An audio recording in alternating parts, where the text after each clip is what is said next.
Welcome to Shadows of the Vale 1, Troll's Blood. So what we're doing is taking Force and Destiny and reskinning it for fantasy. So lots of the same things that you see in fantasy, with the exception of blasters, lightsabers, and whatnot, but the Force is magic, droids are golems, and pathfinders are druids, etc. But anyway, we'll get right into the adventure. So, one second while I... Oh, well, actually, we need to do your obligation. So, obligation first. That sails right over. And then for morality, since we only have 4 people that have morality, and the spectrum is between damnation and grace. So everyone's at 50, so we're just going to roll a 1d4 and see who gets it. And what we'll do is it's 1d4 from left to right tokens. All right, so 4 is time. And time, remind me what your morality is. Love and anger. Okay, so you're going to have to come up with something. I don't have an idea right now, but as the adventure progresses, if you think you have something, go ahead and speak up. And also, I mean, feel free to actually speak up instead of sending me a message, because I don't look at chat very often. Right, I know how it works. Just right off the bat, I could tell you it'd probably have something to do with cruelty and injustice for the small folk. Right. Oh, That's obligation literally was Arlo's. Is it Muriel or Mitriol? I thought there was a T before. Oh, I missed the T typing it. It's small on my screen, so I missed it. Yes, it's Mitriol. Okay. And Brandon, no, I mean, if you didn't have an obligation, that's fine, unless you do. Well, 84 sails over both of them. Yeah, I've Yeah. got one, but yeah, mine's 20, not. No, yeah, since I went with the soldier career, I built with duty, so... Ah, okay. Yeah, I went with hired gun. Well, duty actually is... Oh, but you expended it all as per rules, yeah. Okay. Yep. Cool. All right, so I'm going to... Oh, let's do introductions, actually. It's our very first episode, so we should learn more about everyone. So first up is James. I'm playing Mitriol,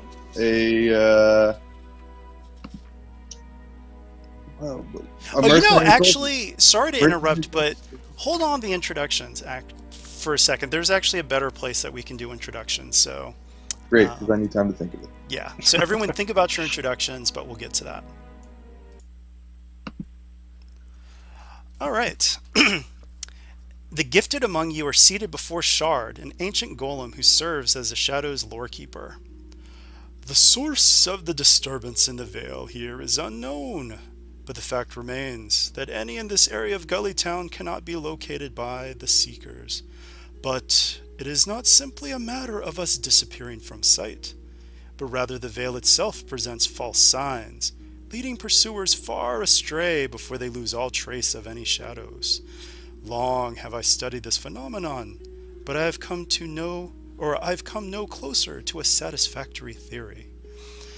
Who cares about how it works as long as it does? A male human voice interjects as the door to the room opens. You turn to see Relton Steelsong, former cleric and current second command of the Shadows. He gives Shard a wry grin.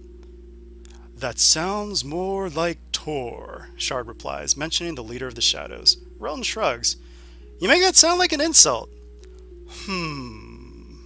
Anyway, sorry to interrupt this lore lesson, but Tor will be here soon, with at least one more Shadow to join your party. Possibly more. I wanted to get a quick word in before they arrive, Relton says as he sits in the chair next to Shard. Please, don't take Tor's attitude personally. And actually, I'm going to pull over some tokens. One second. Get the gifted among you all together.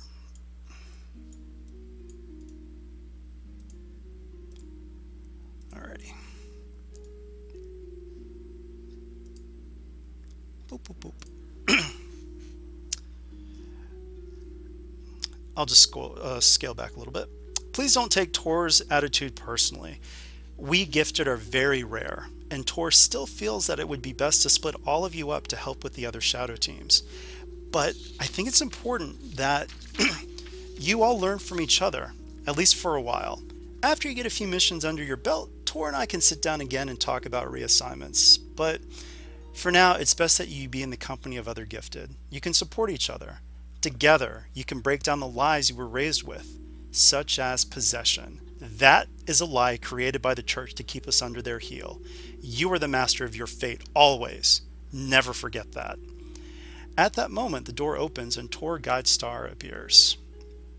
1 second while I get your tokens.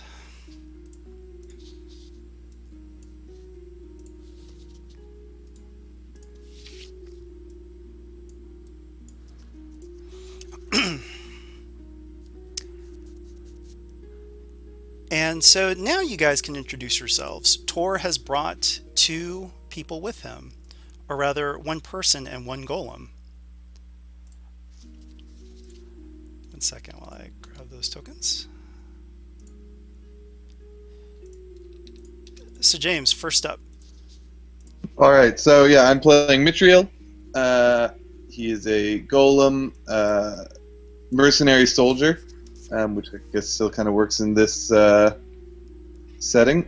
He is obviously a just with how golems are in this setting, kind of a hot commodity, since they're only allowed to be owned by the nobility, but he is not. So he was liberated and has been, until recently, kind of traveling the countryside and righting minor ills as he sees them.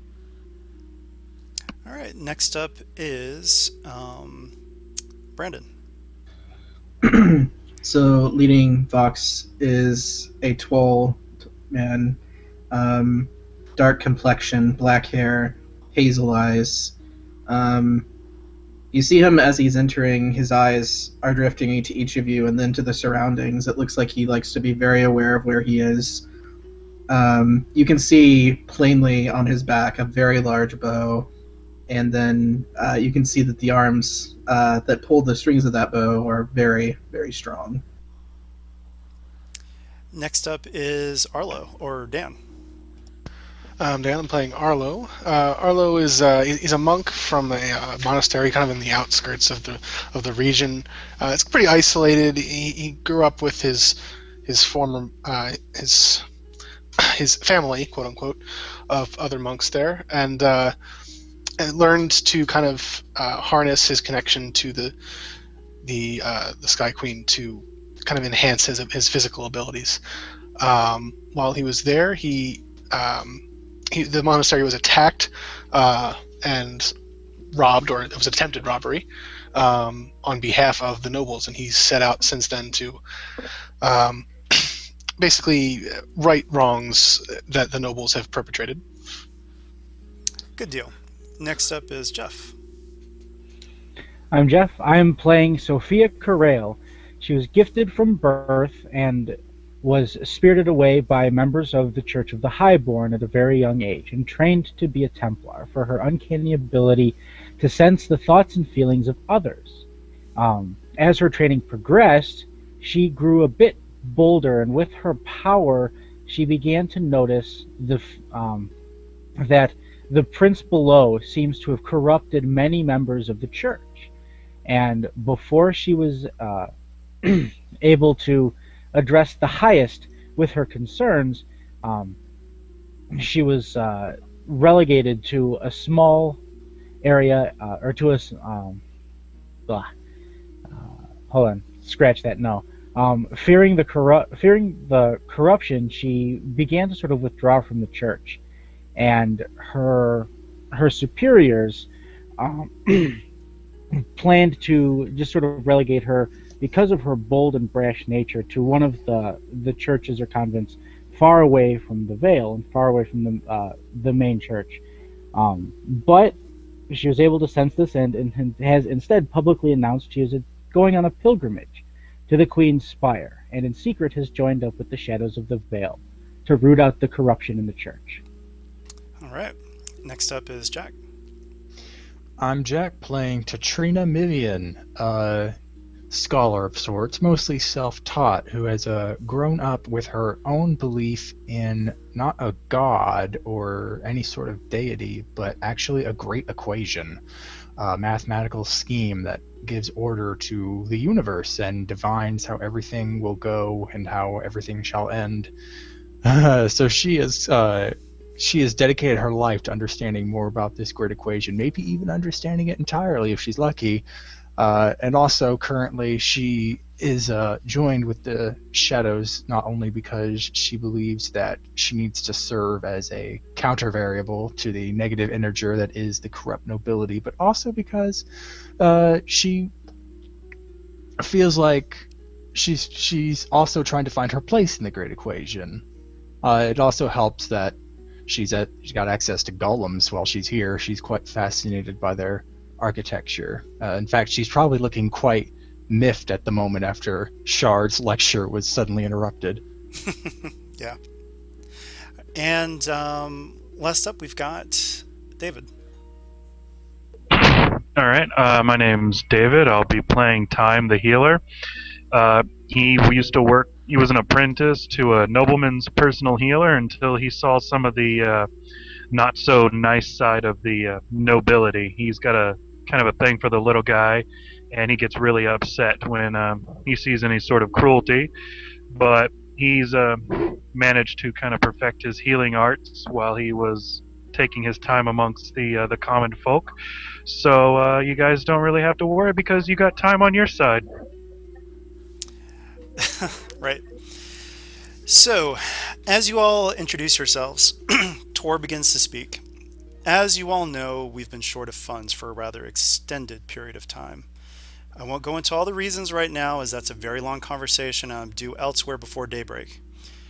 However, we've been contacted regarding a job for a noble. Though never the most cheerful of shadows, the pinched expression on Tor's face becomes even more pronounced. A high-reach conspiracy has landed the son of a viscount with a charge of treason. Simple enough mission, especially for such a gifted group. The emphasis on gifted causes Relton to share a quick look with Shard, but neither says anything as Tor continues. Meet the noble, get the names of primary enemies, then infiltrate a home or two, and find the evidence. Nobles love to share their misdeeds with someone. Ruining lives is a game to them, and what fun is there in a game when there's no one to share it with? Further details are here. He hands a small scroll to the closest of you. He glances at Relton for a moment. Neither says anything, but something softens in Tor's expression as he looks back at you all. May the shadows keep you safe, he says, the customary farewell of your clandestine organization, his last words before he turns and leaves. That went well, Relton says, a bit too cheerfully. Shard's response is a simple, All right. So you're on your way to a meeting with the Viscount. Given the rumbling in your bellies, none of you can fault your leader in his choice. The meeting is being held at the home of a local merchant who is a staunch supporter of the Shadows. You're not expected there for another hour, so you have time to stop by Gullytown's Central Market to haggle for some cheap bread, dried fruit, or salted meat. However, as you near the market, you can hear the magically enhanced voice of a speaker adept. And 1 second while I shift you guys over.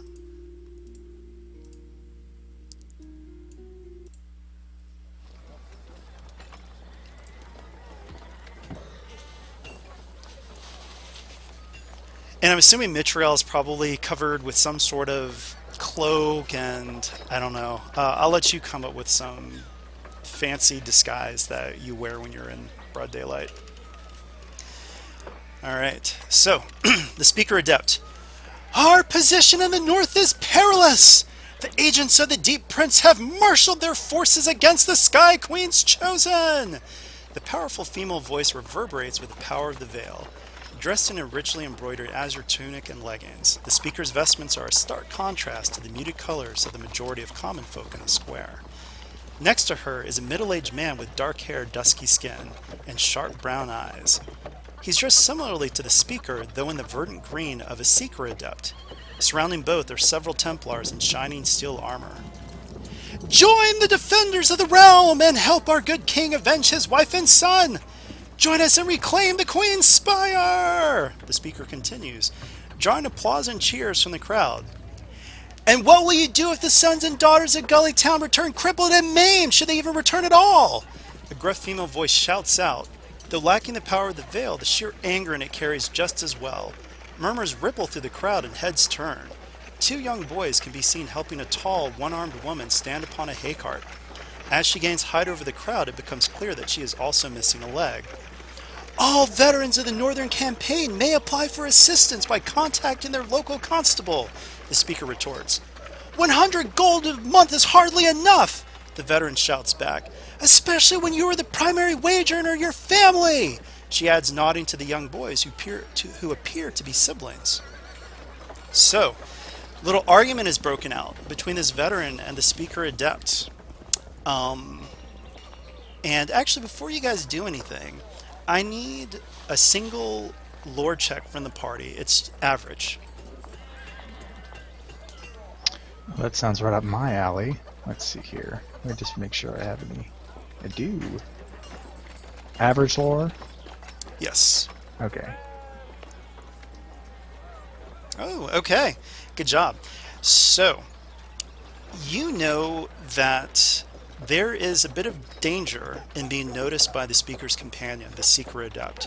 Should a Seeker Adept make eye contact with any of you, you can be tracked through the Vale, except when you are within the headquarters of Shadowhaven. I forgot to mention that, or maybe I did. Shadowhaven is the name of your headquarters. And so that's what you guys know. However, there is a wounded veteran who is arguing against the Speaker Adept, and you can see lots of young, impressionable people who want to sign up for this war. Will you guys intercede or keep on going? Arlo's going to speak up and just say, there's no need for us to get involved here. It's just a petty argument. Tatrina will sigh as she recognizes the power of the Seeker and shake her head a bit, but after looking through the market for some reagents, she's ready to move on. Okay. And so your justice, morality, like even though it didn't trigger, like that doesn't really do anything for you?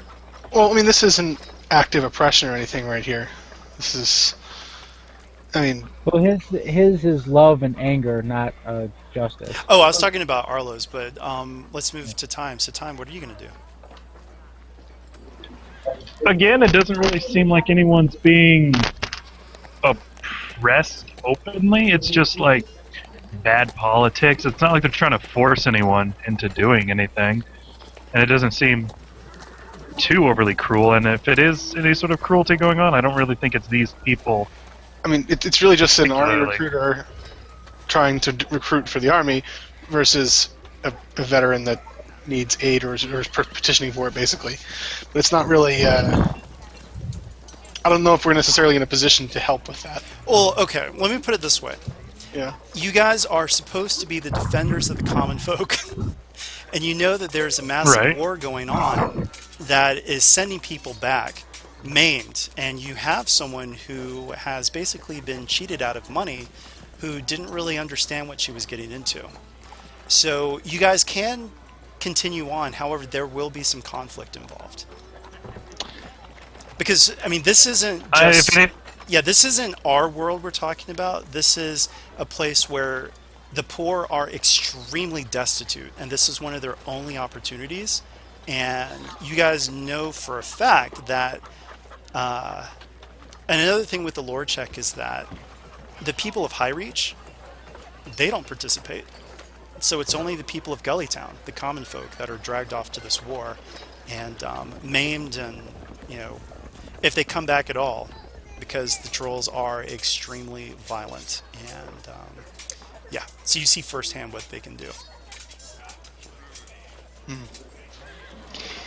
Well, I may go over. I may actually go over to the veteran and maybe So I guess offer what I'm any saying, sort sorry, of. I don't want to lead you guys too much, but I want to make sure you guys have all the facts, and it is totally okay if you guys keep going, because I also do want you guys to play around with damnation too.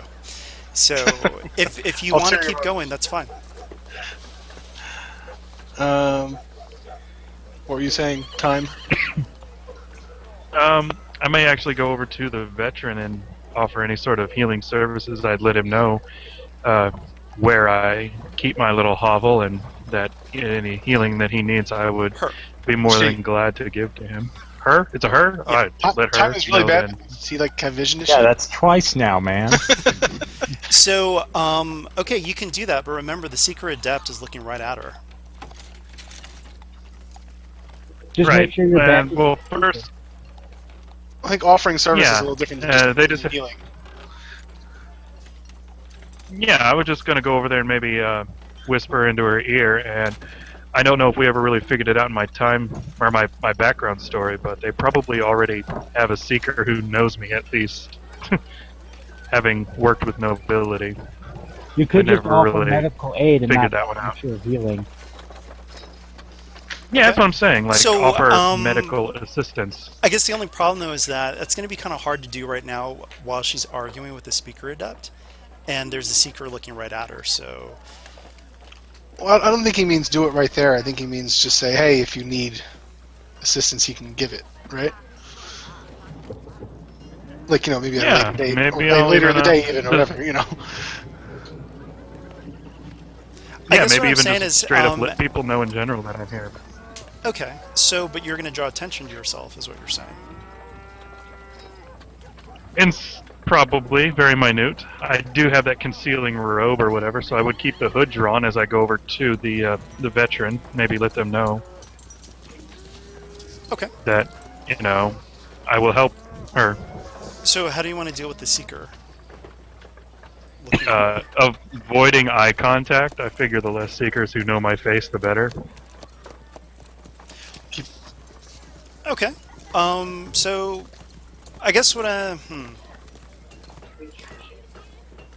tell me how you're approaching the veteran. I might actually. I would walk up to her. Is she like? She's on In a a hay cart. sitting She's down standing, No, she's standing on a hay cart arguing with the speaker. Oh, okay. Well, then I'd probably, I guess, walk up to her. I don't know, maybe like tug on her leg a little bit, on her pant leg or something. Okay. So the rest of you see this, and this definitely gets the seeker's attention. And the speaker snaps her fingers, and Templars start to walk towards you guys at a very brisk pace, and the seeker's walking towards you as well. What? Katrina. Arlo will kind of stand ready just in case something happens. Well, I didn't So, expect so that. they're looking at the whole group now. Well, they don't know that you're all together. It depends on how you guys are. Katrina wants to try and break off and move towards the edge of the market, and she wants to try and set something up with her knockout mixture. Like, basically, she wants to set up a diversion. Okay. If it probably ends up burning one of her potions. Sure. Just make Yeah, an don't get average caught stealth because check. of me. Alright. Oh dear, this is not her and I will specialty. upgrade. I just noticed the state of damnation there. Oh yeah, it's pretty dire. Okay, and I can't flip that, so this is going to be too green. Is the fact that maybe people are focusing on the woman arguing that maybe I get a boost? Sure. You actually, you know what? 2 boosts, because the speaker adept definitely has people's attention. Awesome. Oh. Ooh. Okay, you are noticed, but you have an advantage. So, I'm going to say that the seeker actually does kind of notice you, but with those advantages, it means that he has noticed you, but his main target is whoever just tugged on the leg of the veteran. So, yeah. So just because he sees you doesn't mean you can't still throw the knockout potion. Okay, so here's what I'm thinking. I imagine that my potion probably has still like a time releasing like a grenade would, and I've kind of done it like she takes the cork off, and once it starts to taste the air, that's when it starts to become reactive. Okay. So I'm thinking maybe she sets just a potion next to hopefully an empty stall and uncorks it and starts to walk away, and then it like goes off. And since it's more of a knockout mixture than kind of an explosive mixture, it's just kind of like just light and noise. Just a big poof. Yeah. Okay. And what are So the rest of you guys doing?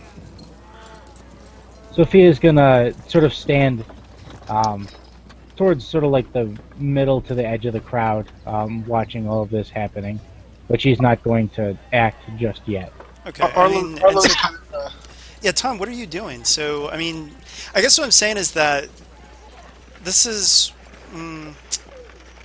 well, just tell me what you do as you see what's going on. You've got Templars and a Seeker Adept that are walking towards you.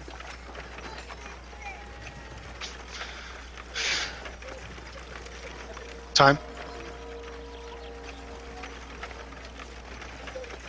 Oh, okay. You were talking to me. Like I said, I would just walk up to the veteran, let her know I am Oh, a no, healer. what I said is, I'm on.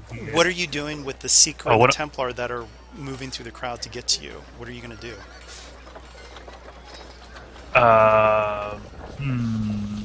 Okay. Remind me how this world works. Can they just know that I'm magical by looking at me, or do they have to do like a test? Would they randomly just test people?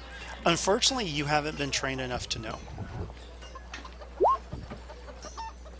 All right. Well, this may go very badly, but I mean, in other words, I mean, you guys don't It have would to probably stay look to- there. I mean, another thing you could try doing is just slipping her a note with skullduggery or something, just to, tell her I can help, but gotta go. right. I could try that. It'll probably end badly, but I mean, the thing is, it would probably look suspicious if I started running. You can. It's a huge crowd. You can try to slip through the crowd, Yeah, All just right, well hand her the then- note and just walk away. or hand the note to one of her brothers, Yeah. so that it's not as noticeable. Yeah, you know what? I'll do that. And how difficult would that be? That would just be average skullduggery check. All right. Well then. Can Arlo kind of stand in such a way that he's obstructing sight? Sure. Boost.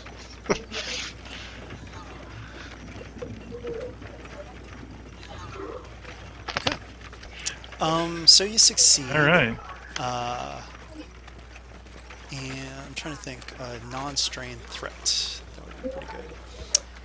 I'm going to say that that's going to give you a setback on any stealth check if you try to get away. I mean, in other words, guys, Okay.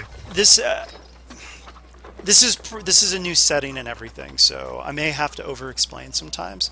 But this is actually a very dangerous situation. You've got Templars. You've got a Seeker Adept who is trying to look at you. This is actually a very, very dangerous situation. So this is one of those things where you probably just want to get away without actually taking these people on. I think maybe at this point, Arlo will kind of grab Time by the arm and say, "It's time to go," and kind of thrust him into the crowd so he can try to blend in and get away. And maybe follow suit. Yeah. All right, so it is a pretty big crowd. So once again, it is going to be an average stealth check, but you do have a setback. Is it average for all of us who want to make the disappearing act? Yeah. Everyone who is not Time or Arlo gets 2 boosts, but because Arlo and Time are kind of right there, you guys don't get that boost. Arlo doesn't get the setback, but Time does get the setback.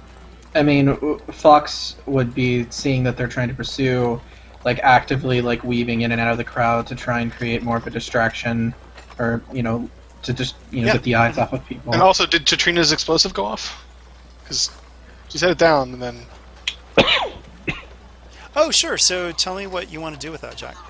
Yeah, I was kind of just something akin to a time release. You just set it down, uncork it, and walk away.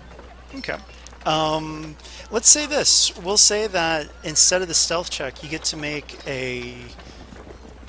some sort of knowledge check, maybe a lore check, and you can use that instead of stealth, and that can spread successes and advantages. All right. Same difficulty though, average. Yeah. Oh wow! Look at that. Yeah, so should we be able, Would we should I- be able to cover the gambit then? Would I still get the boosts? Yeah, because it's a distraction, and yeah, you'll get 2 boosts for Alright. that. Alright, so I guess Aiden will just roll his standard stealth with no boost, right? Right. Nope. All right, so divvy that up, and it looks like some people are going to be seen. So Sophia can save Mitriol. and yeah, we can save time or Alro, but not both.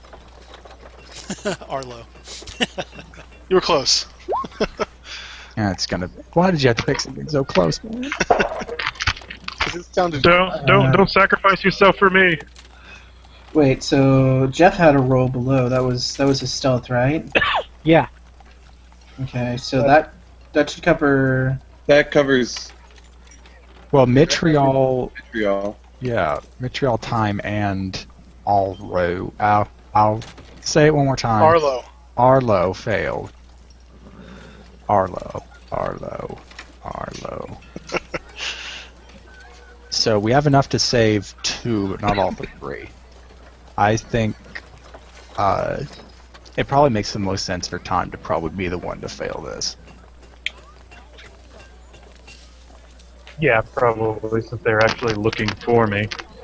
As a part of the advantage, since I have 5, 6 of them, is there any way that I could get the Seeker's attention on me? Just like basically stepping in front of him, looking him you right could in the bump- eye and bump make into him. them.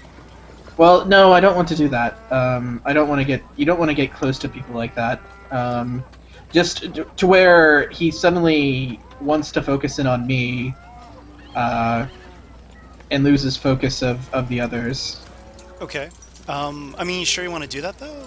In other words, I mean, Seekers can track everybody, so. Or you could even just, like, knock a cart in his path and then start cleaning it up. Like, oh, sorry, whatever. With my giant bow on my back. Well, yeah. Well, I imagine given. I'm just thinking. I guess I don't understand why they would care. Like since I'm not Gifted. gifted. Okay. Well, the thing is, they don't know that time's gifted either. So the But fact they that will. They will. but it has a if lot the of Seeker- advantages. Okay. Yeah. Well, we can do that. That's fine. So, yeah. You describe what you do.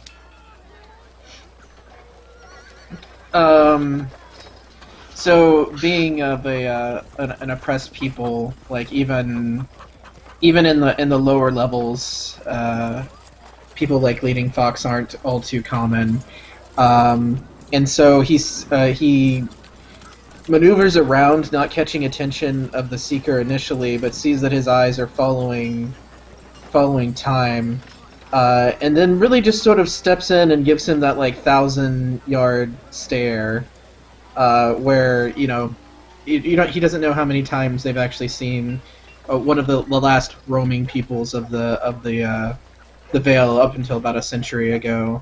Of course, One thing that you do notice is that he's got pretty dark skin too. Oh, okay. So he's a little bit startled and kind of looks at you and just says yes.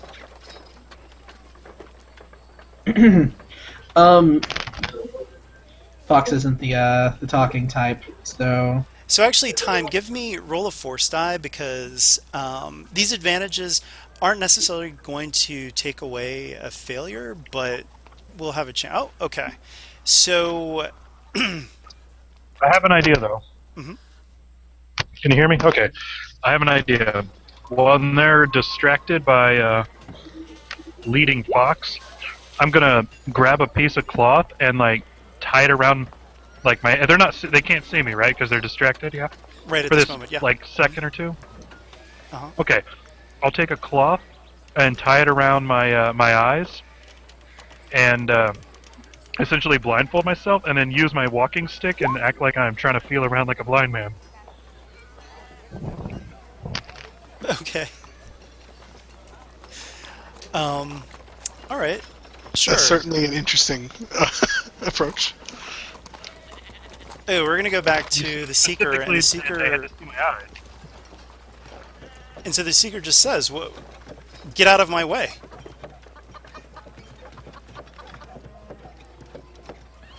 And what does Leading Fox do? I mean, so Am I certain that I've given that enough of distraction at this point, or do I need to try and keep going? I guess it's up to you. You don't really know, so You can always Yeah. just throw a snarky aside at him and back off. That's not the character. Fair enough. So Leading Fox won't actually respond to him at all, and will just like gradually rejoin the crowd, just sort of stepping back away. Okay, the Seeker kind of raises a brow and he watches you go, and then he turns back to look for Time, and he sees Time kind of, with the blindfold over his eyes and kind of doing his thing. So you're gonna need to give me a deception check. So it's going to be deception. We're gonna say that's 2 reds and a purple. It's an opposed check. Oh, well, I failed it then.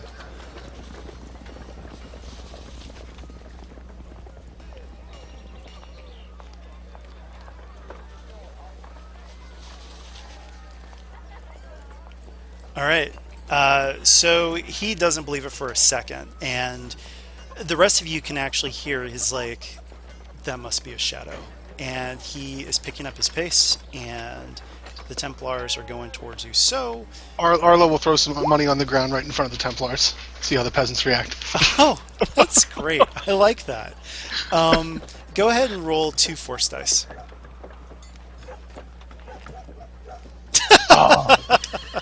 Come Okay. on. We'll say that a couple are like, what? What? And so you do see some people going for it. I was going to let you choose the best out of the 2, but the Seeker is undeterred and is, making his way through the crowd. But I happened to choose a poor area of the street where no one was walking. oh yeah, it's weighted that way. I So- guess I'll make a break for it. Okay. Are when you going does, to take your blindfold off? I'm kind of curious. Well, of course, yeah. When does Katrina's sort of grenade potion go off? Like, is there? Oh, I mean, it already did. That was the part of the distraction, but it wasn't enough to get Time success. Okay. That was the previous roll that Jack made. Okay. Darn. But wait, if it's a knockout mixture, wouldn't people around like start falling asleep or passing out? Well, Wouldn't- it has the same limitations as a stun grenade, so the blast doesn't go that far. Oh, okay. I mean, I figured if people just started spontaneously collapsing in the street, that the Well, she didn't exactly. Well, she didn't want to. She wanted to cause a visual distraction, not really start hurting people. So she Right. put it in an isolated corner of the market. So, yeah, you can make a break for it. So you throw off your blindfold, and right at that moment, the Seeker says, You! And roll me a force die. Time. All right. You resist the temptation to look his way, and so you do not meet eyes, but you take off and start running, and the crowd is a little bit too big for the Seeker and the Templars to get to you, and you guys are able to continue your way. Haha, time waits for no man. Right. Okay, so Sophia's just gonna shake her head. all right, you arrive at the modest home of Anise Goodcloth, and I'll switch you guys over. All of us are just Time. I assume that you guys basically regroup. I mean, you guys are shadows. You do this sort of thing all the time. So, I mean, you've been training. This is your first official mission, but yeah. Sorry, guys. I just can't resist a sob story. You should be more careful when interfering with matters of the church. They These- don't exactly take kindly. These human emotions of yours are so inconvenient. Yes, they are. As her name suggests, she makes a decent living selling durable, functional clothing for Gully Town's working class. She greets you all warmly and ushers you inside. Within, by the cold hearth, is a short, portly man who is dressed in a drab cloak and did a half-decent job at not looking like a noble. Viscount Marsk, Anise introduces him, then leaves you all to your discussion, closing the living room door behind her. So, you guys introduce yourselves as shadows. He knows why you're there, and so he just goes right into it. My son is a victim of that conniving son of a troll, Viscount Rendell. His daughter lobbied for the assignment my son was appointed to, and this is that damn family's revenge. My son, Elbin, is the best troll killer in the Vale. He hates those beasts with a passion. His resolve is firm. He wouldn't even jeopardize his position as a tracker in the defense force with alcohol or chuckle leaf, let alone treason. Please, you must help my son clear his record. They won't even let me speak to him to find out the extent of the charges, but I know that Viscount Rendell has long coveted my family's vineyards. Infiltrate that damned estate and find the evidence that will exonerate my son. Do this, and the shadows of the Vale will be 8,000 gold richer. So, one thing to note, when you do missions for the shadows, it is split in half. So, the quote, you guys are only going to get 4,000 of that, because the organization needs money, because half of your job earnings always go for supplies, Shadow Haven upkeep, and donations to the poor of Gullytown. Yeah, However, Sorry, go ahead.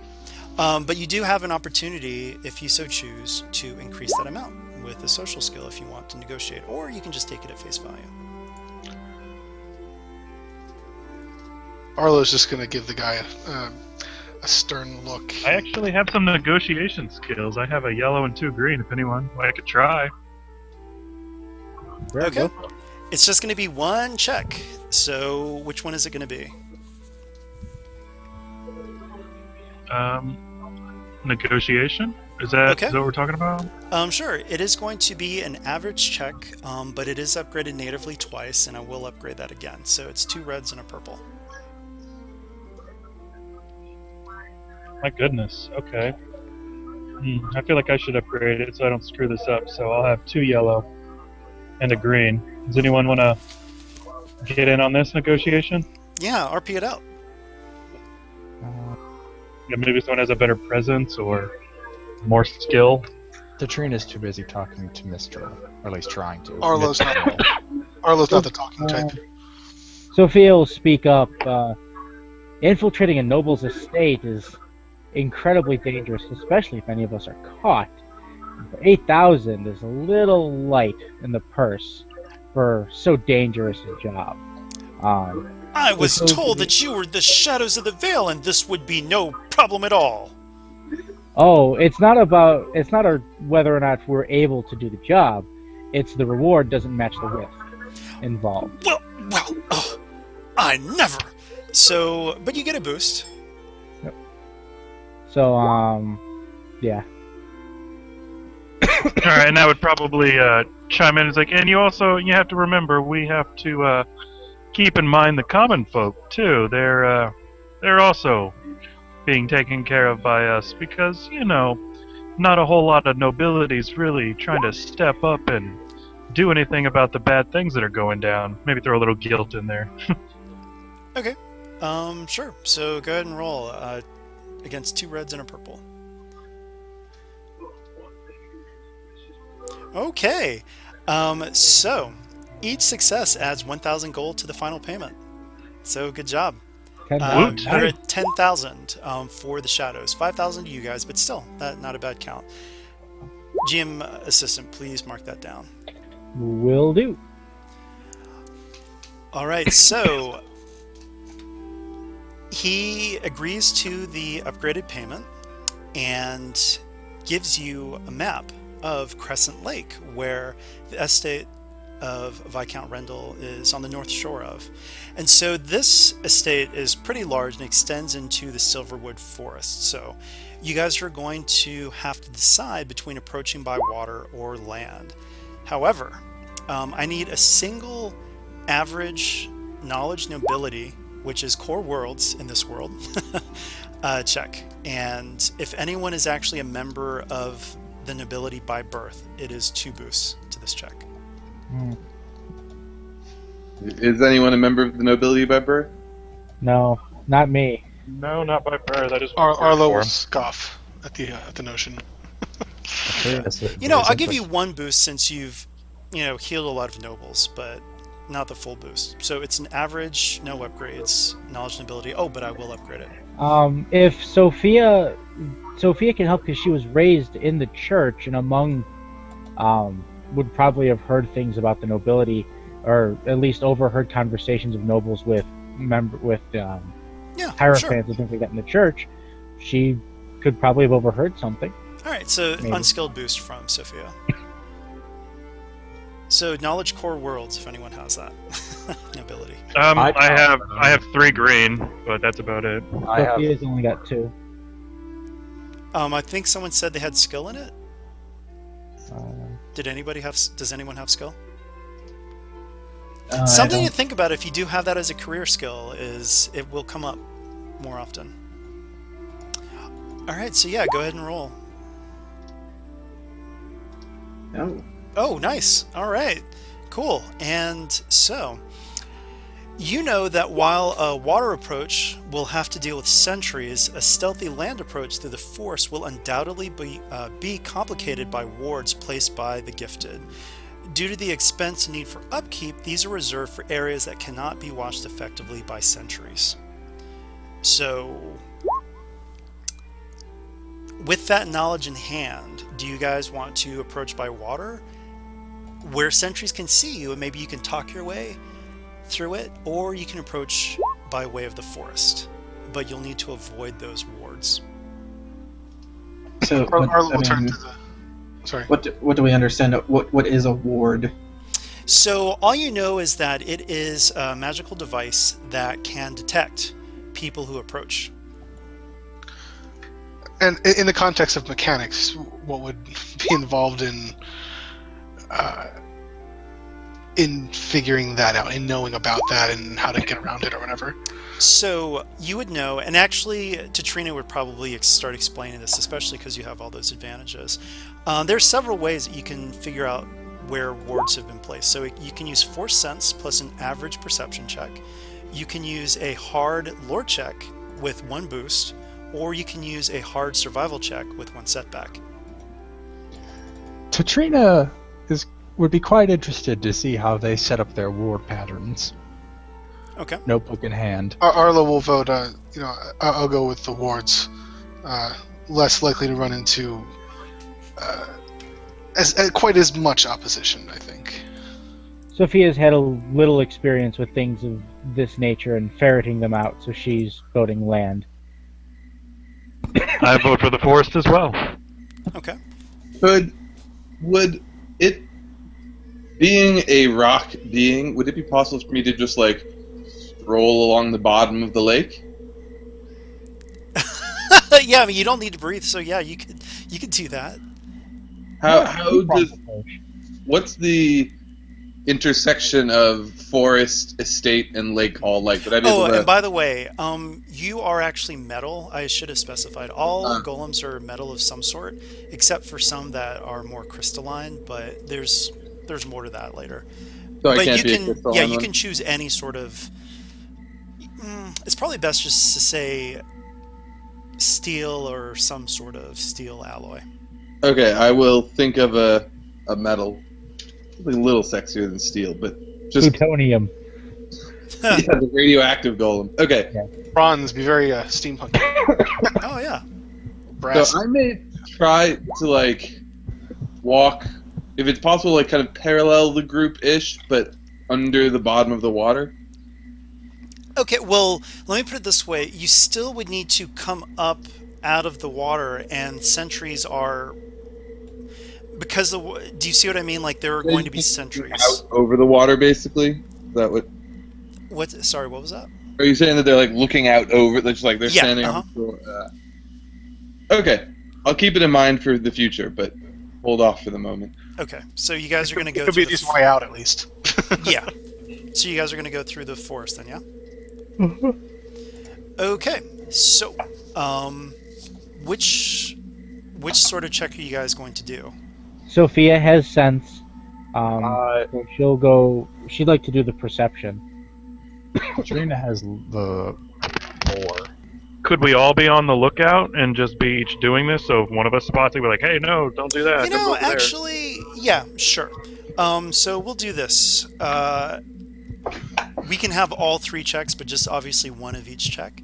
So yeah, so force sense plus average perception check, hard lore check with a boost, and hard survival check with a setback. I remember somebody had a better lore than me, so they should probably do it. Yeah, Tatrina just rolled the lore. Okay. Ooh, what an interesting fractal pattern. Sophia's mind's a little muddled. She's not able to ferret them out Okay. as well as she. Was anyone going to do a survival check? I mean, even though we got a success, I'm just curious. See if some threats come up. To see if that threats come up. Yeah, Fox would be more towards the survival side.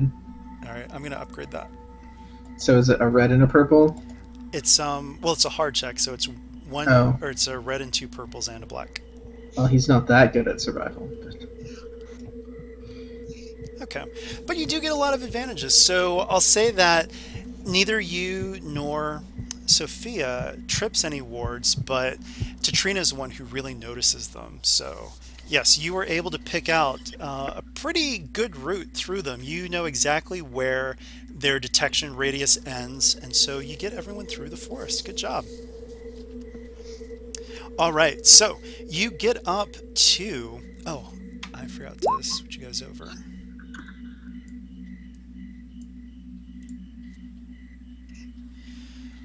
So you have gotten to the edge of the estate. Well, actually, you've gotten right up to one of the buildings. You got right through the wards. You can see sentries in the distance, but their eyes are mostly for the water because they trust in the wards of the gifted to take care of anyone trying to sneak through the forest. So, to gain entry, you're going to need an average skullduggery check to unlock a door, and it's average with 1 setback, or a hard athletics check with 1 setback to force a door open without making too much noise. Anyone have decent skullduggery? I can do a passable athletics check. Tatrina do a pretty actually good has 3 cunning to help out with the skullduggery. Oh, actually, she has a rank in it too. Aiden's got a decent amount of brawn and he can do the athletics check. He's got. Did I say Aiden? Arlo. He's got 4 brawn and 1 rank in athletics plus a 4. Okay, I'm 3 in 1, so. Does anyone have any better cunning than 3? No. No. Okay. Then I'd end up throwing a yellow and 2 greens at the skullduggery. I think that's worth a shot. Yep. Okay. Yeah, the skullduggery's 2 purple, 1 black. I will actually upgrade that though. I'll flip back to. I'll give unskilled assistance. I'm sorry, was this base average or hard?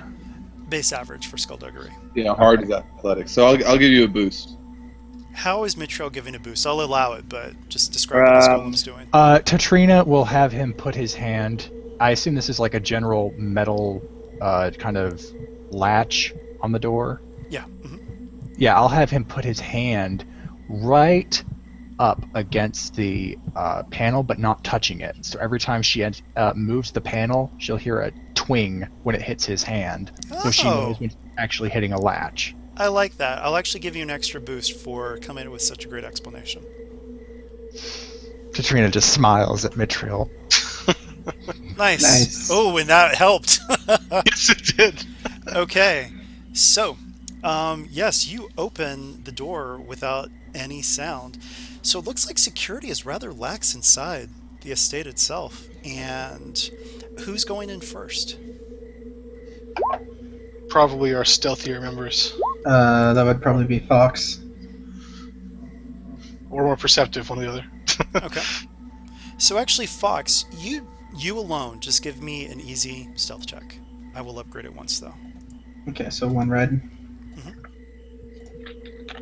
All right, so you actually pave a way for the group to kind of enter in, and you actually find, without too much trouble, an open study. Give me 1 second while I move you guys over once again.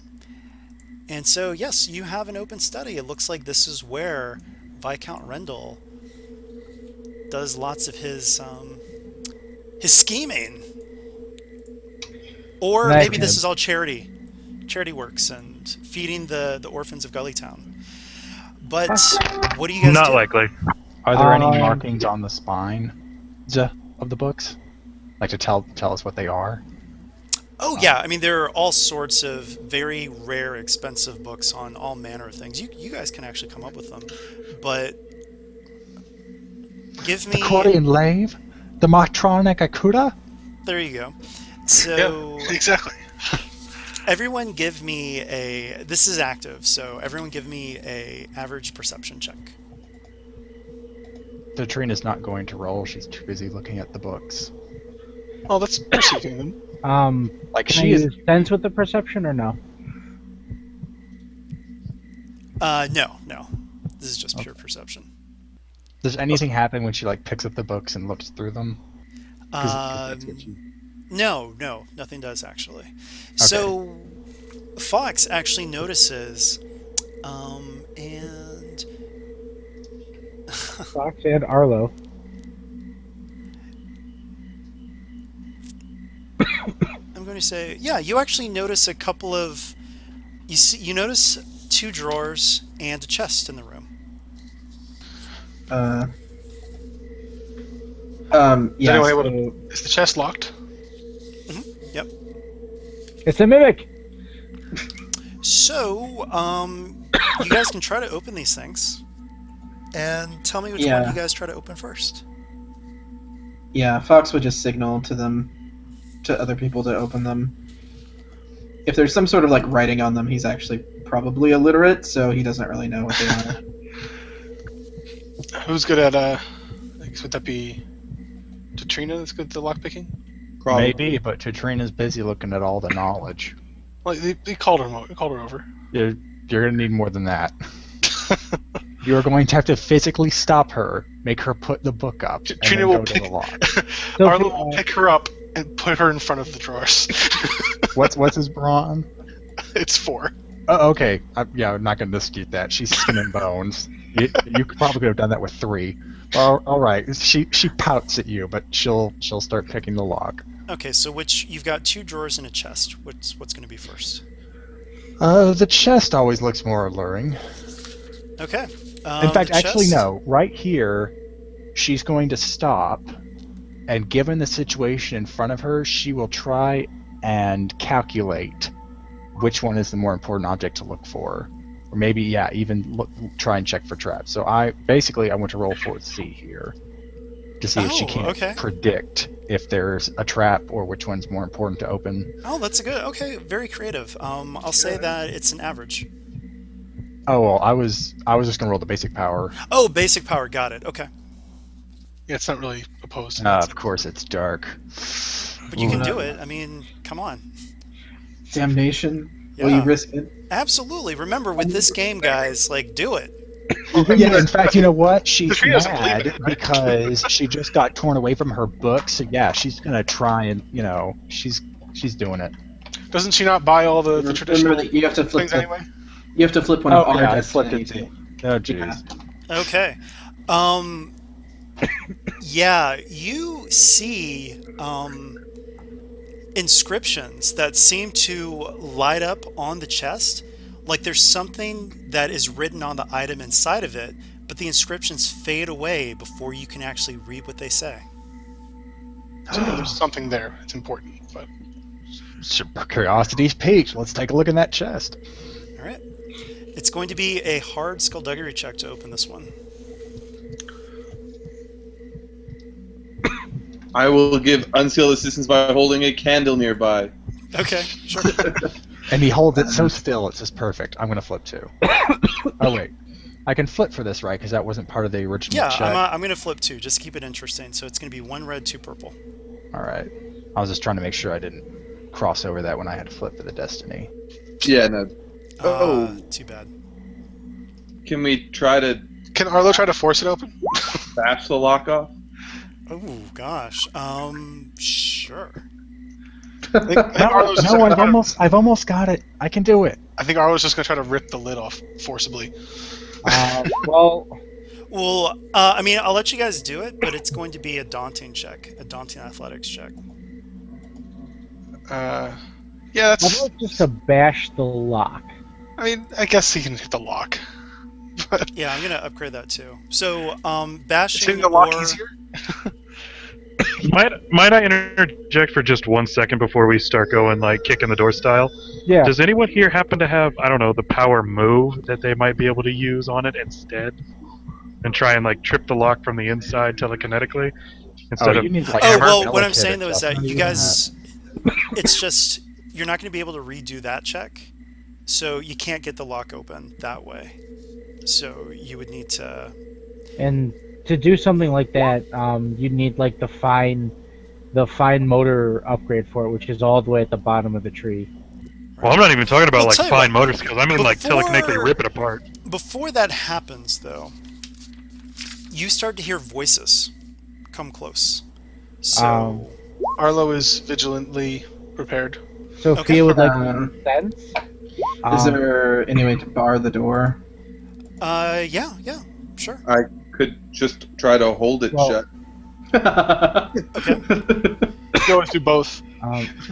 Sophia would like to use sense to sense all of the living things within short range. Okay, So how many people are coming? sure. So go ahead and use sense. Ooh. Okay, so you sense two people outside, and you sense there is like a reverberation in the veil coming from the chest. Okay. Is that And where I the can. voices were coming from? Or- I'm not engaged with them, so I can't sense the emotional state of one living target. So Sophia would motion that two people are coming. And that there's Through the something hall. important in the chest. Like it is. And yeah, something big is in that chest. All right, so as you listen closely, well, okay, so you hear voices approaching. It's very clear that it's one male and one female. Luckily, the voices stop short of the study, settling into conversation in the adjacent living room. As you listen closely, you hear the man say, "If what you state is true, and I highly doubt it, so what? If the king truly killed his wife and son, our lot has only improved. Queen Tamsin was a disgrace with her propensity for communicating in low speech. She made the common folk far too bold with their demands, and I, for one, do not miss her one bit. A shame about her son, though. He could have been molded into a true leader." "And what of the king's holy purpose?" a raspy female voice replies. "To secure travel all the way to the queen's spire. Whether his piety is true or feigned, I care not. It keeps the swords of the lowborn pointed outward rather than inward. Better trolls than us. True. Still, I think that, let us speak no more of this. Life is better in the Vale than it has been in ages. There's been no blight, no plague. The people of High Reach are happy. What more can you ask for? You're certainly in an optimistic frame of mind these days. I admit, I'm still surprised you declined my help against House Marsk. I tire of that feud. It's far too easy to ruffle that blubbering fool's feathers. Still, I can't believe Viscount Marsk's son was charged with treason. As much as I don't like that family, Captain Marsk was at least tolerable. True. But enough of that. Come, let me show you the latest sculpture of the Sky Queen I had commissioned." So, they move away, and the voices fade off into the distance. I would keep sensing until they're outside of my range. They're outside of your range. Right, and I'd let everyone know. So let's try to get away with that chest, but let's see what's in the drawers as well. Do you want to save breaking into the chest for once we've attempted the drawers? I want to say breaking the chest till we're not in this guy's study anymore. All right, I could probably just carry the chest with me. Yeah. Yeah. Is this like a prohibitively large thing to carry, the chest, by the way? It actually doesn't look that big, but I mean, Okay. it'd be difficult. So is it like a Foot Locker sized chest, or is it smaller than that? It's like a Foot Locker sized chest, but Okay. stronger of you might be able to do something with it. However, the drawers. So the first drawer is a. Sorry, let me get over to it. It's going to be an average check, but with one boost. Actually, it doesn't look like it's too hard at all. Skullduggery? Yep, skullduggery. Okay. I assume I'll have some help doing this. Yeah, Sophia will hold the light. Mitriel did it better. But alright, I guess that'll work. right. Doesn't look like it. So you find silver cufflinks that look actually pretty valuable. You can do a knowledge education check or negotiation check to average to find out what they're worth. I need to make sure I have a rank. Or actually, both skills can be used, one of each. Okay. Sophia would try negotiation. They're both the same check. All right, Oh. so to Trina, you know that they're worth 1,000 gold. But because of those threats, you don't really know the rarity or anything else about them. All right. Do they have any special like insignia or matching insignia or markings on them? Unfortunately, because of those threats, you don't really notice anything that catches your eye. Okay, just wanted to keep an eye for like family sigil.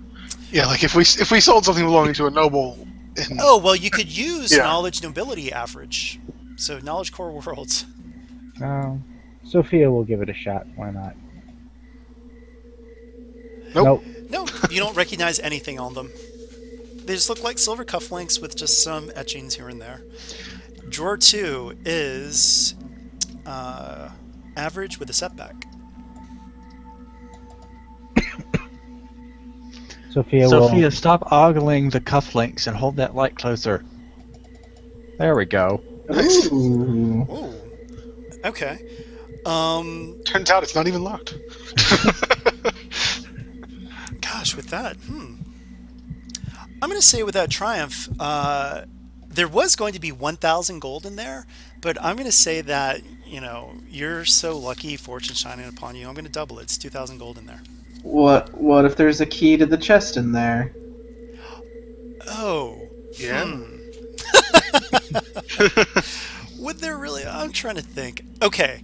I'll do this. I'll give you 1,500 gold, and you can roll a force die to determine if there was a key in there. You want Trina to do it? We're bartering for. She hasn't had a very good streak. Oh well, I guess it was my role, so I'll take it. I'll take responsibility. Yeah. Wow. Okay. Yeah. There's a key in there. Yeah, we should have went to Trina the drawers swipes first. 500 and the key. There's Okay. only 1,000 in there. Look. So. Sophia's gonna eye Katrina a little bit. I left 1,000 for the rest of you. Jeez, She's gonna hold out her hand like for half. half of my 500. Yes. No, remember, all money that is earned, half of it technically should go to the shadows, but you don't have to declare all of your earnings. So we'll talk about that later. As you open the chest, you see a Trina rune. gives you the cufflinks. All right. You see a runed wooden short sword with thieves' cant written all across it. And all of you know thieves' cant. So you can read very clearly. It says, "For each one of us killed by the children of Bloodspire, let Vale render drink from 10 of them." And Could you type that out, Tommy? Because I'm gonna keep track of it.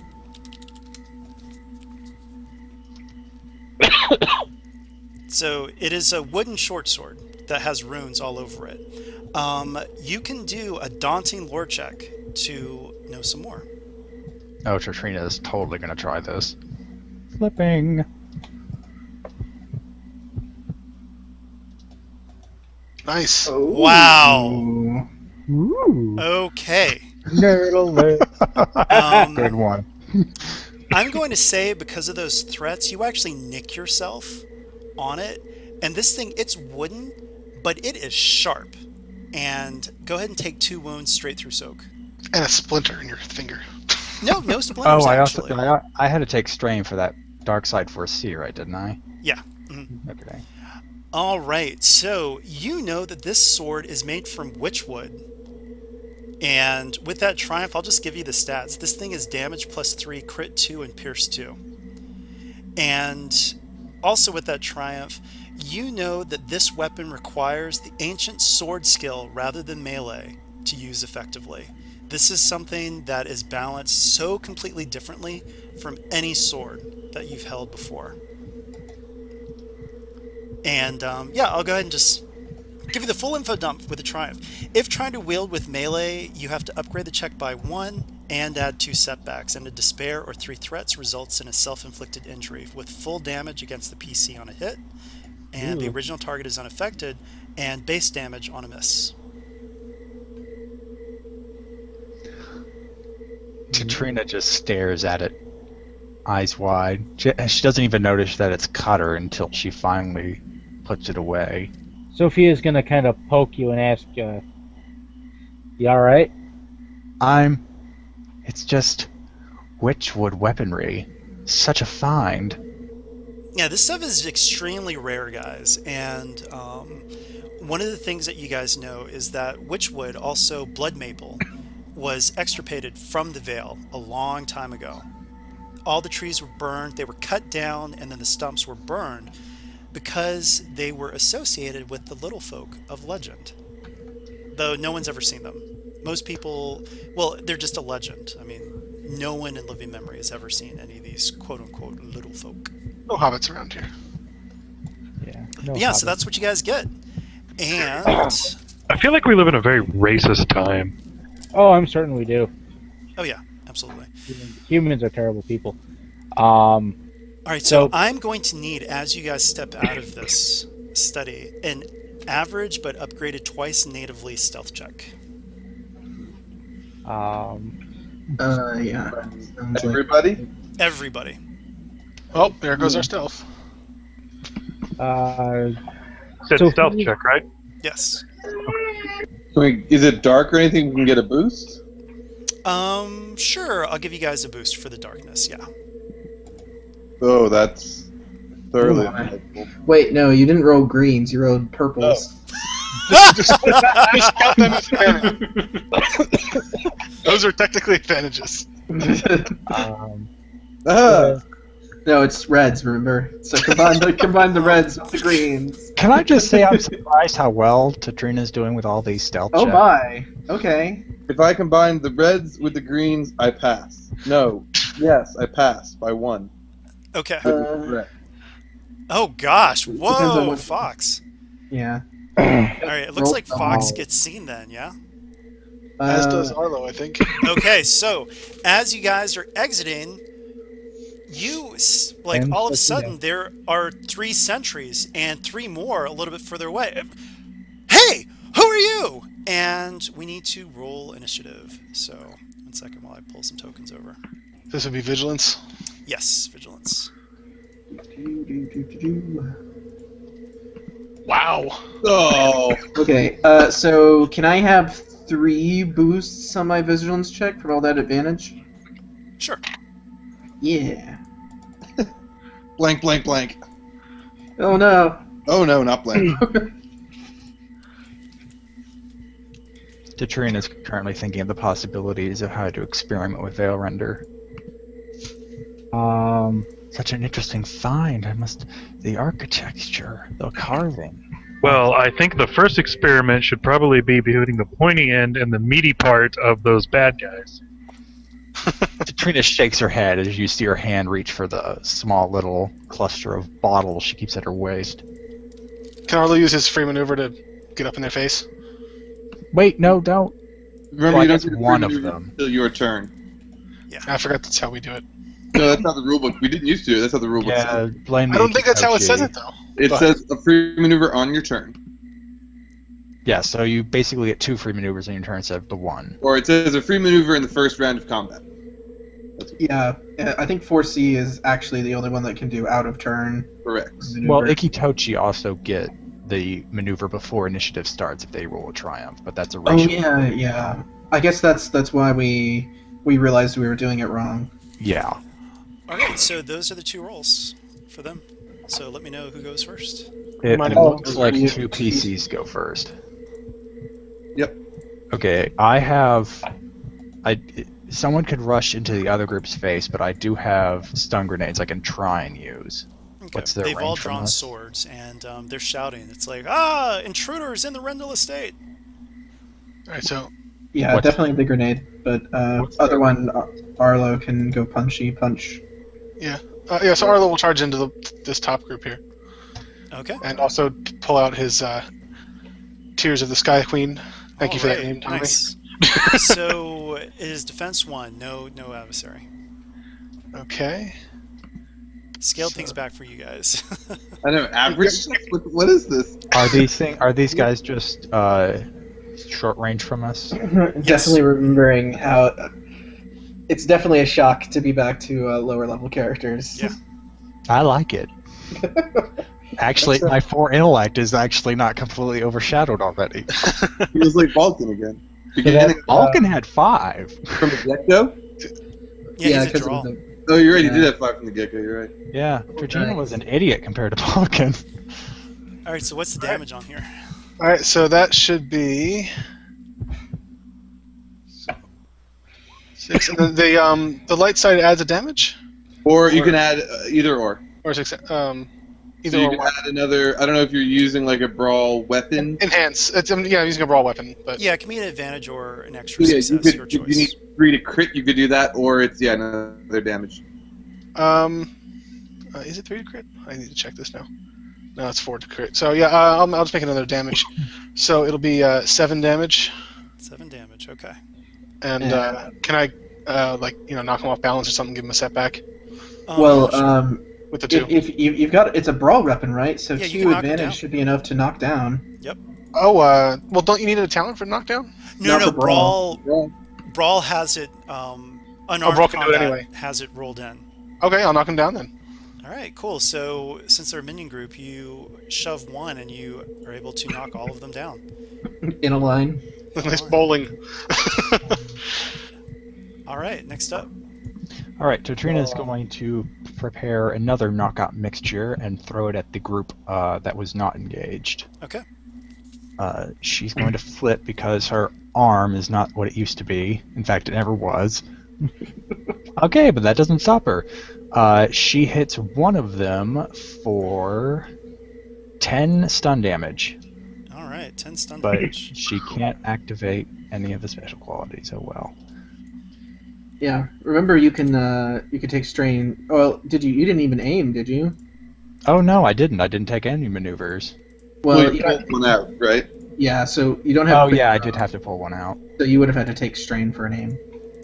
Which you Alright, could do. so one of them is out. One of them is knocked out cold. Okay. Sweet. So it's an NPC now. Okay, the guys who were just attacked by Arlo are all going to stand up, and they're going to use their swords against you. So, 1 second here.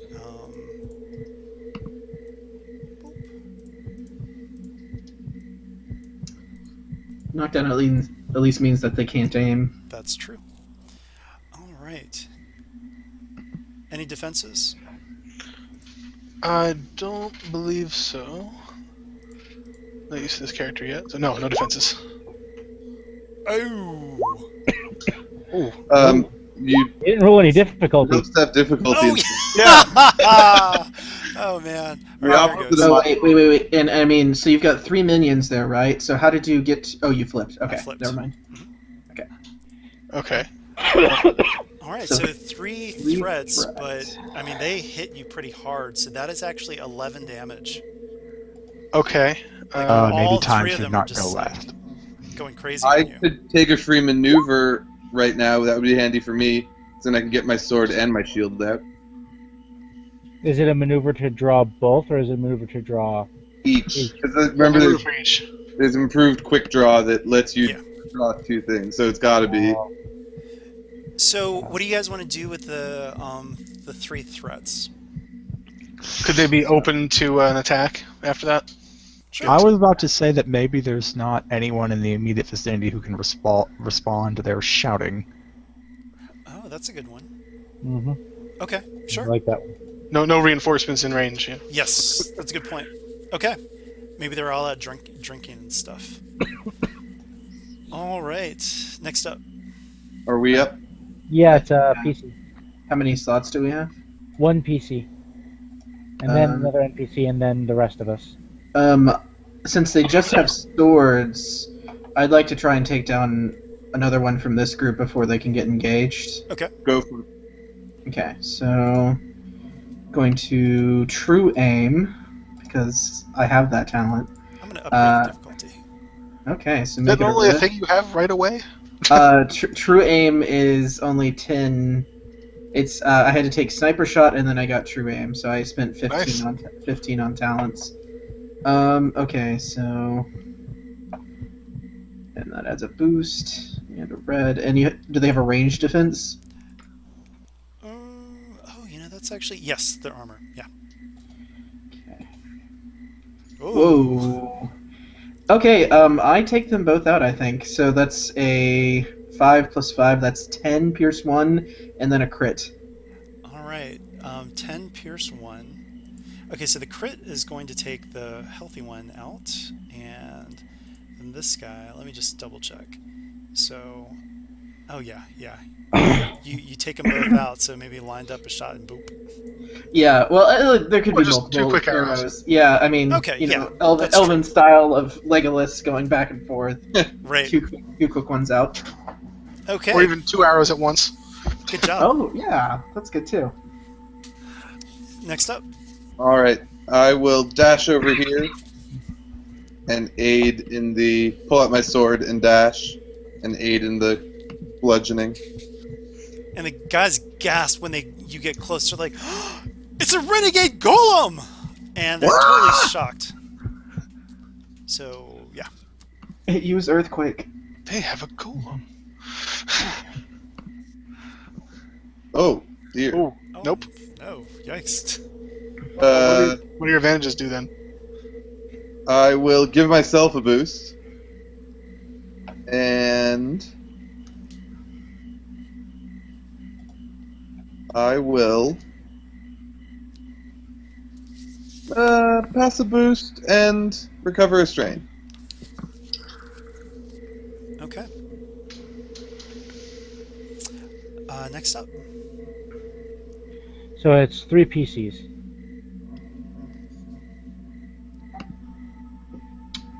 Yeah, so One of those is me. So it's 2 more. It's Time and Sophia. Yeah. Hold on. I mean, the only thing I'm probably going to end up doing is healing Arlo, so everybody else can go and womp on the sentries, and I could probably do that out of combat once they're dead. So Sophia's going to draw her family sword. I haven't figured out what I'm going to call it yet. She'll take 2 strain to move into engaged with the ones that are still up and swing away. Okay. And it's just average? Average with a setback. Defense one. Okay. Oof, just close. So that's going to be 3, 4, 5. That's going to be 6 pierce 2. All right. 6 pierce 2. 1 second. And she'll use the advantage to heal a strain.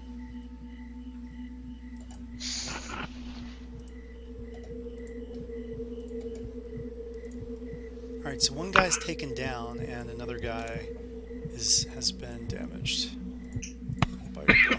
All right. Next up. Is Time gonna work some of his magic? Yep, am I the last one? Or is... At the moment, yeah. Okay, alright, I just wanted to make sure everybody went so that I could find out who was going to get hurt the most. So I'm going to run over here to Arlo and roll a force die.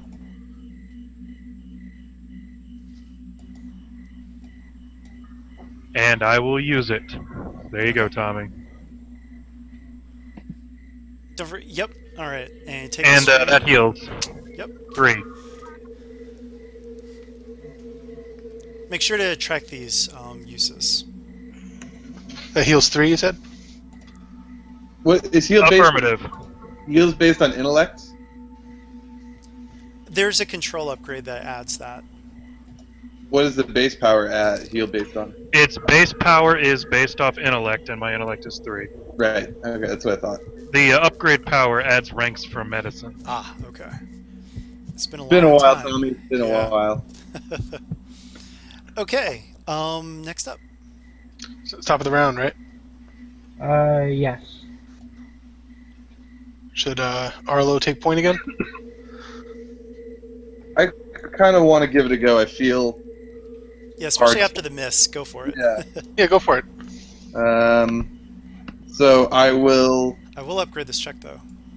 Okay. I will draw my shield. And aim.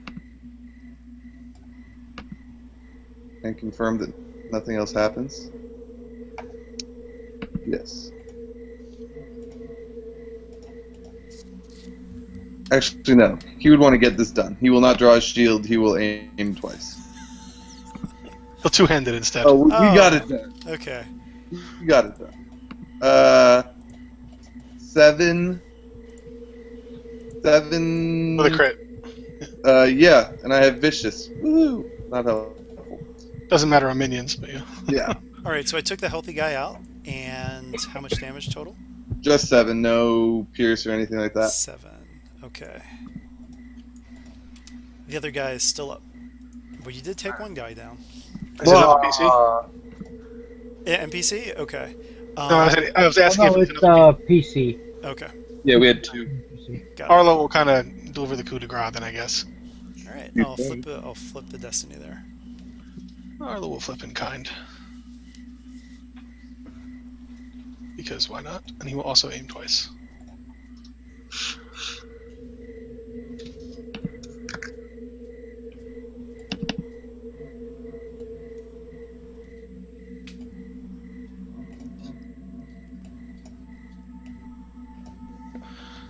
He will use that dark side to actually do damage. All right. How much is it? That would be 6. All right. That takes the guy down. So. Boop. Okay. So because of those 3 threats, there's no one close by, so you guys can actually get out of here. And maybe just for fun, we can say that Mitriel jumps through a window and dashes into the lake to draw attention and just walks on the bottom of the lake. Will the rest of you guys I'm go all through the about that. forest? Yep. Okay. Well done. So, you We guys actually- have... Oh, go ahead. We didn't find what we were looking for You did not. at all. But, well, I mean, you heard... We kind of did. Yeah, you heard what was being discussed, though. So, Yeah. It's implied that this Viscount or whatever this guy is we just broke into, he wasn't actually directly involved because he said he wishes he could have been involved or something like that, or that he actually liked the guy. Or at least the dad. No, he liked the son. He liked the Yeah. captain, the one who's being implicated right now. yeah, exactly. Are you tracking your conflict on the third bar? That's actually not a bad idea. Oh, yeah, that's... I like that. Yeah, I Well, play in a Jedi game. We've pretty much streamlined this. Good deal. So, you guys are back at Shadowhaven, and you've learned quite a bit. And the Viscount actually... Oh, one of the things I had missed is that he basically said, and if there's no evidence that you can find, then free my son. Oh, Oh, so we're supposed to go do that? Oh, no, Oh, you, Joe. can still, you Bring still it head back to Shadowhaven because you probably need to regroup, let things calm down just a little bit, and also maybe report your findings because you heard some important stuff and you've got an enchanted sword. yeah, we do. Is it enchanted itself or just made of magical wood? I guess that's kind of the same thing, isn't it? The answer is yes. Talked myself into a solution. So, what do you guys say to your superiors? I mean, I guess we just report our findings, right? We're not we don't have any reason to withhold anything, right? Correct. Yeah. So Arlo will kind of, just explain what we heard and what we found. Right. Oh, by the way, And maybe give Tatrina a knowing look about the gold she has. right. You do not see Tor there, actually. So it's just Relton and Shard. Okie doke. So, how do you guys want to try to plan this? Oh, well, I guess you would need to know more information. So, Relton tells you that Tor is still out in the field, but due to Captain Marsk's popularity, the authorities have kept him in a secret holding cell outside of the main High Reach barracks. Their main fear is that sympathetic soldiers and/or guards may attempt to free him. Since the Shadows had never been involved in helping a noble before, security is relatively light, with only the most loyal guards unaffiliated with any major houses set to watch over him. So, and you guys can roll for strain recovery and all that stuff too. Oh, I'll take a second wind as well. Okay. And you also know that he's being held. So other shadows have been doing work while you guys have been doing stuff as well. So Relton reveals that Captain Marsk is being held near the dock and fish market at the southern end of Crescent Lake. Okay.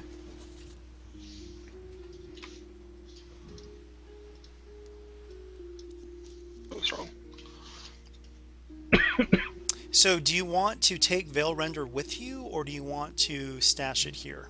We probably should stash it here. Yes, Tatrina will give it one last. Longing look. I don't want to say, yeah, kind of longing. It's like she definitely wants the time to study it, but yeah, she'll put it away. I mean, wouldn't Shard be pretty insistent upon leaving it? Well, Shard is just gonna be like, ooh. He hasn't. He's just No one said anything about. No, I'm gonna take this. So Yeah. Yeah, Tatrina's going to put it away and say we can look at this together later, Shard. We put it in the armory with a warning on it. well, he's gonna take a look and just say, "Oh, very interesting." It's best if we keep away from haunted wood. Silly superstitions. It's far more elegant in the carving and the etching, and it's such a rare type these days. Mm-hmm. And he's looking over the inscription, and if he had eyebrows, he would raise them, but he also says the bit aloud. So, for each one of us killed by the children of Bloodspire, let Vale Render drink from 10 of them. All right, so you guys have a captain to rescue, or former captain actually. He was stripped of all rank. Mm-hmm. And let's head on over to the docks. Anything else you guys want to do though before we head over? Do you have any suggestions for ways to get in, I suppose? It looks like it's just I'm trying to think how much scouts would know. You would really kind of need to be there. It's Okay. more that people saw him being led into there, but they didn't want to get too close. They're saving it for you guys. Fair enough. Worst case scenario, we can make do. Right. We definitely should avoid trying to fight our way in. Yes. That's gonna suck. If it comes to that, though, we'll be ready. It's a lot of fish. It is. To the fish market. All right, so you guys are at the docks, and you're following the directions that you were given, and it doesn't take you too long to find the building that was scoped out. There are no guards out in front, but you don't know from just a cursory glance what sort of defenses there are. However, it looks like, well, actually no. This should be a perception check. So Give me an average perception check, and I'm actually going to upgrade it for twice. So who's going to eat those two? So that's better than 1 and 1. Katrina has the cunning, but she doesn't have any. Actually, she has 1 rank. So, Oh, all of you can make this check. I'll take yeah. one of the upgrades. I'll take 1 too then. I'm assuming, or would sense be able to use it or no? Oh, Check it that's out. not what you're. I'm trying to give you guys so you can see if there's a way in. So Oh, not okay. really sense. Yeah. I was gonna. Well, could Sophia sense to see if they have wards up? Sure. Okay. It'll be sense with average check. Okay. Okay. I am going to. I don't have anything creative, so both of you guys take 1 strain for each of those threats. So what can I do with that light side pip? That would just be what tells you about the wards. Yeah, Right? it's a combination of that and perception to see the wards or to detect Okay. So do I detect any wards? them. You actually don't. So, but It's more mundanely defended. yeah. However, Time does notice that you guys kind of scope around the building, and you think you might be able to, without too much trouble, get up to the 2nd floor by going up to a closer building and getting in through a window, 2nd floor window. Hey guys, I got this crazy idea. It's going to involve us being on roofs and jumping through windows. That sounds like it's going to be painful. Why are Arlo will you- pipe up and say, I can do this, but I'm not sure if all of us can. Don't worry. If you break a bone, I can set it. That's only sort of comforting. Not all of us are flesh and bone. All right, so it's Then going to be don't trip.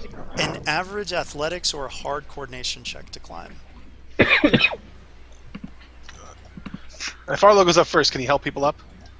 Sure. Okay. Average. I'll leave the upgrades for people that need them. More. No upgrades, right?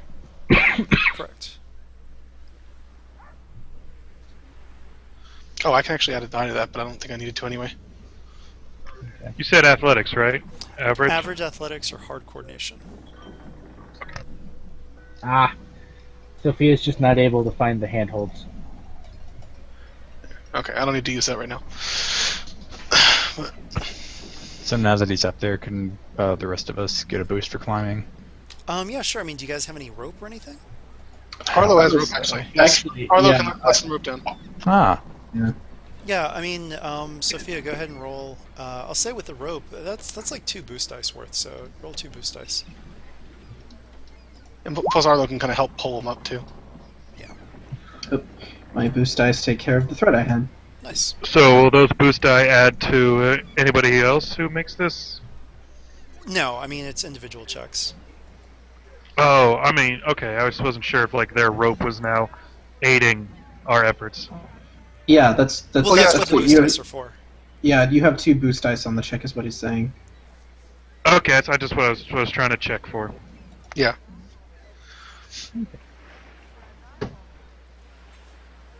oh, I believe you can fall. Ooh. Okay. It seems like the dice roller actively rolls against just to spite the caption.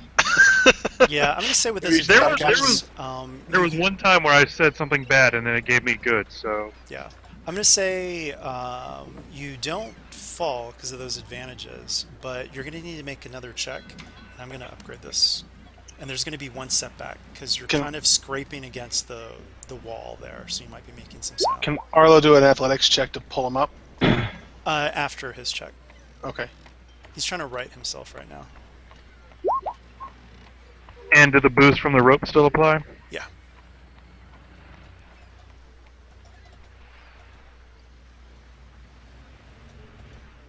Oh, actually, before you roll, we can do a cool check instead. So it's going to be an average cool check to see if you kind of scramble around. All right, uno momento, por favor.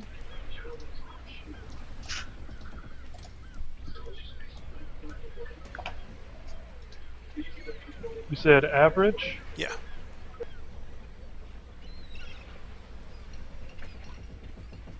Ooh, nice seagull effects. Thanks. He actually just has the microphone pointing outside his window.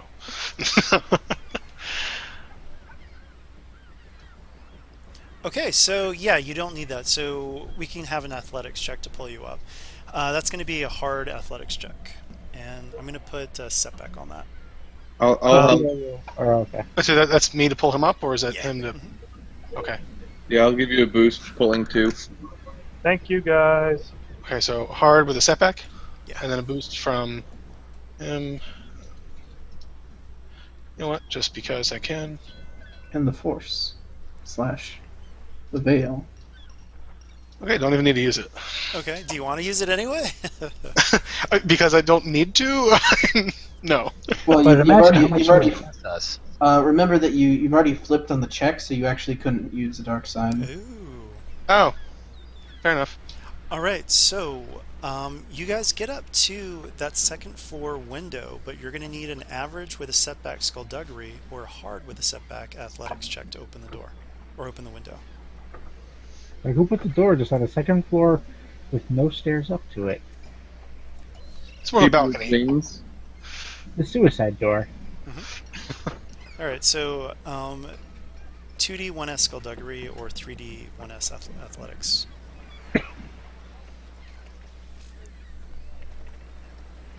So who's doing what? Yeah. Who has is my athletics better than someone else's skullduggery in this case, relatively speaking? Do you beat? I can throw 1 yellow, 2 green at it. I think it's kind of the same. To do your added ability in athletics, you also added difficulty. But I also had the force die though. Oh, yep, that would be the better way to do it then. Of Yeah. course, I think it might be better to try subtlety before kicking in the door, because if you fail subtlety, then we still have the kicking in the door thing to try. Well, we're not kicking in the door. It's more of like We're pulling open the window. Yeah, and that's what the setback is for. He's trying to do it carefully. So. Okay, that's valid. cool. You Okay. guys do whatever you want. Would I be able to get a boost from someone somehow? I don't know if that would really. Sure, So you if can get you unskilled help- boost. Sophia could help you jimmy up the window. Okay. So okay. So it's like 1, 2, 3, and on 3 you'll lift it. 1, 2, 3. Okay. Got it. All right, so the window slides open, and it looks like fortune is smiling upon you. You can actually see Elben Marsk behind metal bars, and he's looking straight at you. He looks rather haggard, and his right arm is missing. You can hear guards shit. down. Sorry, what? But I mean, We were exclaiming at his missing arm. Sophia's gonna raise a finger to her lips as she looks down at him. All right. There are guards downstairs laughing and eating what smells like a particularly greasy fried fish. So, yeah, he just says, as you guys approach, what do you say? Are there any guards up here? None, right? Nope. Can I attempt to sense how many guards are down there? Sure, yeah. Ooh. I'd use it. So I Okay. have to flip and take a strain. There are 9 guards down there. 9. Ooh. I only have 1 knockout mixture. So this was the building. Forgot to move things over. And then you see Elben Marsk. This is what he used to look like. This is not what he looks like now. But all of you, he's kind of famous, actually. So all of you have seen him before. he's never going to be able to fire a bow again. That is Yeah. correct. It was Not his without right a crazy arm. golem arm. So wait, what horrible thing happened to his arm? You just see that it looks mangled. I mean, it looks fucked up. I will attempt to heal him Well, more thoroughly at a later date. Say like nice retraction there. there are 9 guards down there. Yeah. But it Yeah, looks but- like they're having a little bit of a fish fry party. So, Poison the fish. So do we? Is he locked? He's locked behind. He's behind bars, right? We can't Yes. just like. Okay. And so he just says, who are you? I'm just gonna keep the finger on my lips to keep him quiet. The shadows. I like that. His eyes go wide at that, like, what? And then he just says, did my father send you? We are the shadows that lurk in the night. We are bad. So he starts to shake his head and he says, I would rather you not free me. No. Death is the only worthy penance for me. So, he's just he's saying that, but you guys can still make a skullduggery check to open the gate, or not the gate. Before they do, Arlo's going to come up to him and say, "Why would you say that about yourself?" Okay. Good life here. Yeah, no, that's good. So before I start a whole long text thing here, does anyone want to do the skullduggery check, or you can wait for him to explain? It's either No, way. Tatrina's curious. She wants to hear this story. Leading Fox, well, at the very least, will have an arrow pointed at the door where the guards. So there's a door between us and the guards that we know are there, right? Yeah. He'll just have an arrow notched and ready in case that door opens. Yeah, and Arlo's looking at peripheral while he's asking. Sophia's gonna draw Durandal quietly and her shield and ready herself. Okay. Well, no, Rendell is the enemy house. No, I mean Durandal is the name of her sword. Oh. As you said, it was the family heirloom. Got it. Okay. He just named it between last encounter and this one. Yeah. Got it. What's spell the name for me? What is it? Durandal. Durandal, however you want to say it. Oh, okay. I believe it's a fire. Render. I'm like, what? Okay. I believe it's a Fire Emblem sword. I'm it. sorry, is that Bungie's lawyers on the phone? No, Durandal is actually the sword of a paladin who worked for some historical figure, not Charlemagne. All right, so Elben Marsk, you see him with his left hand, and his face is just like really messy. I mean, he looks terrible. He's got a really scraggly beard coming in, but he says, "Given my skills at tracking and killing trolls, I was tasked with a mission to reconnoiter ahead of the main Vale force in the north. Using my skills to the opposite effect, I was able to keep my band of four completely clear of any troll scouts. Unfortunately, this did not work against beasts I had no experience with so far beyond familiar territory. My squad was attacked in the night by shadowy creatures that were clearly veiled touch, able to fade in and out of sight in the blink of an eye. My team was slaughtered, pulled away into the night, screaming as these things tore into them, and I was left with a terrible bite on my draw arm that festered. Feverish and hallucinating, I didn't even attempt to defend myself when I stumbled upon a group of trolls, including a shaman." And he pauses, and there's just this really pained look on his face. "Instead of killing me on sight, they nursed me back to health, though my arm could not be saved. I bore witness to a sight that should have been impossible." It seems you are, Shh. Sorry. Katrina does that. The troll shaman used healing magic to save my life and purge the disease that had settled into my body. It was ultimate grace, the highest expression of the Sky Queen's love, given to me by those I have spent my entire life killing. Elben Mars doesn't bother to wipe the tears that begin to fall from his eyes. Despite our inability to communicate, it was soon clear. They were taking me south, back towards the Vale. We reached a small fort recently built to the edge of the trollish waste. They made no demands. They simply let me walk to my people. And then they were attacked. I shouted and screamed for the Vale soldiers to stop, but no one would listen.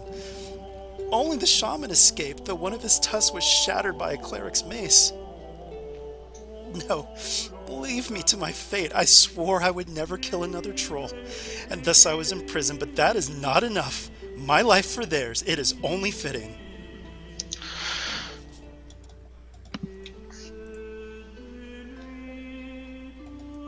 Trina wants to do 4C.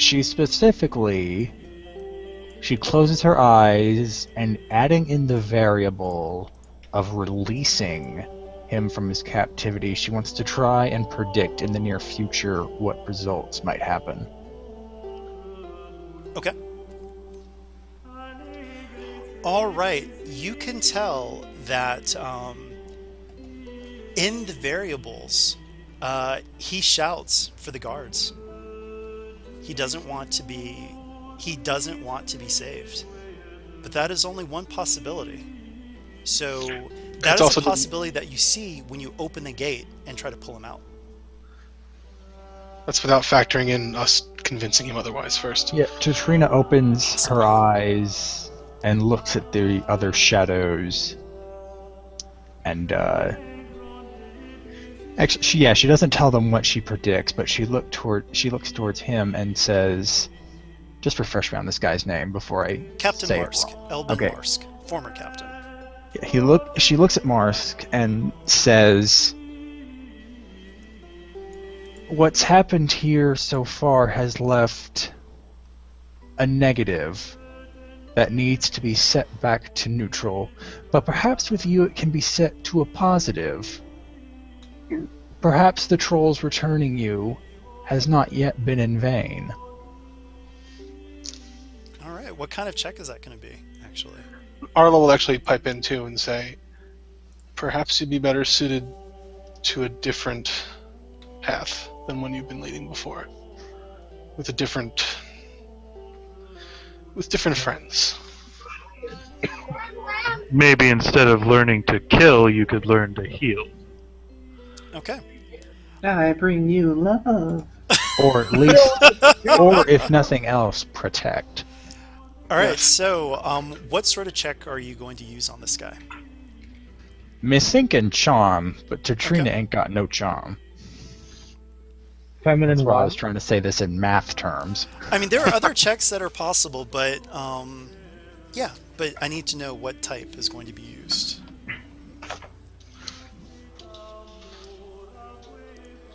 I think charm fits the most. I just Okay. know I'm not going to roll well with it.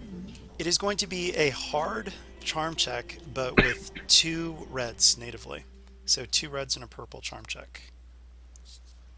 All right. Anyone got presence or actually I don't have any skill. Anyone have skill? I have Just 3 presents, and let me see if I do have any charm. Arlo's more of a coercion guy, if anything. Yeah, coercion's kind of where. No Sophie- charm, just have 3 presents. All right. Well, then I guess this is going to have to be something where I go in blind.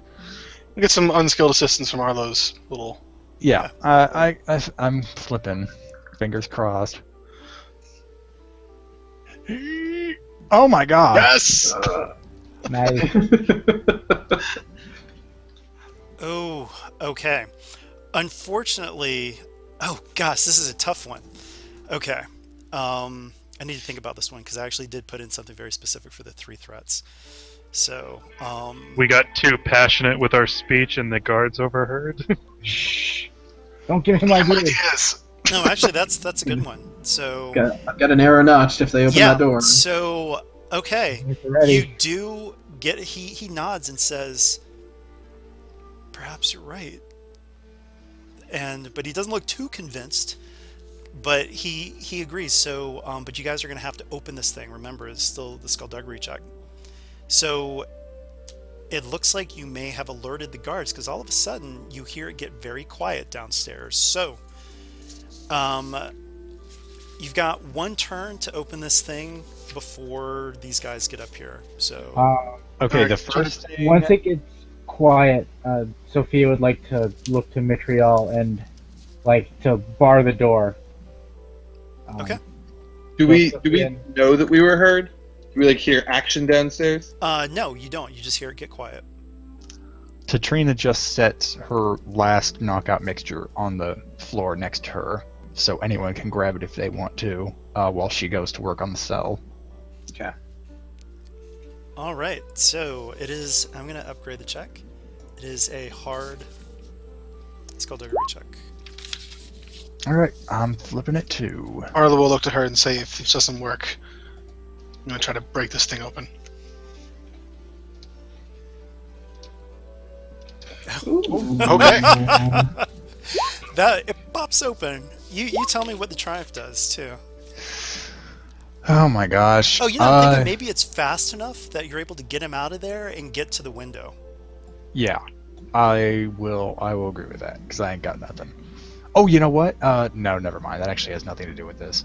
Okay, so you get him to the window. Who's going out the window? But the guys are going to get there, and then Mitrail's going to. Maybe Arlo could go through first and catch him. I'm gonna bar the door. Yeah. I was going to say I go down to the bottom, and I can be ready to catch. Oh, okay. So who's going to try to bar the door then? Sophia will. Okay. She's gonna brace her shield between her and the door. All right. She's So gonna take it and brace herself. I'm going to let's do a. It's going to be an opposed check, and you're going to. Let's say it's going to be a hard athletics check with 2 setbacks. Oh, actually, no. I mean, it's going to be hard upgraded twice because this is an opposed check. So they are trying. All of a sudden, Well, it wouldn't sounds. Oh, go ahead. wouldn't it? Okay, we could do a pose. Would it make more sense to make this a competitive check? Well, no. They're trying to push the door Oh, open, you're right. and she's. You're right. Yeah. Yeah. This isn't We gonna could break go down the door first. Yeah.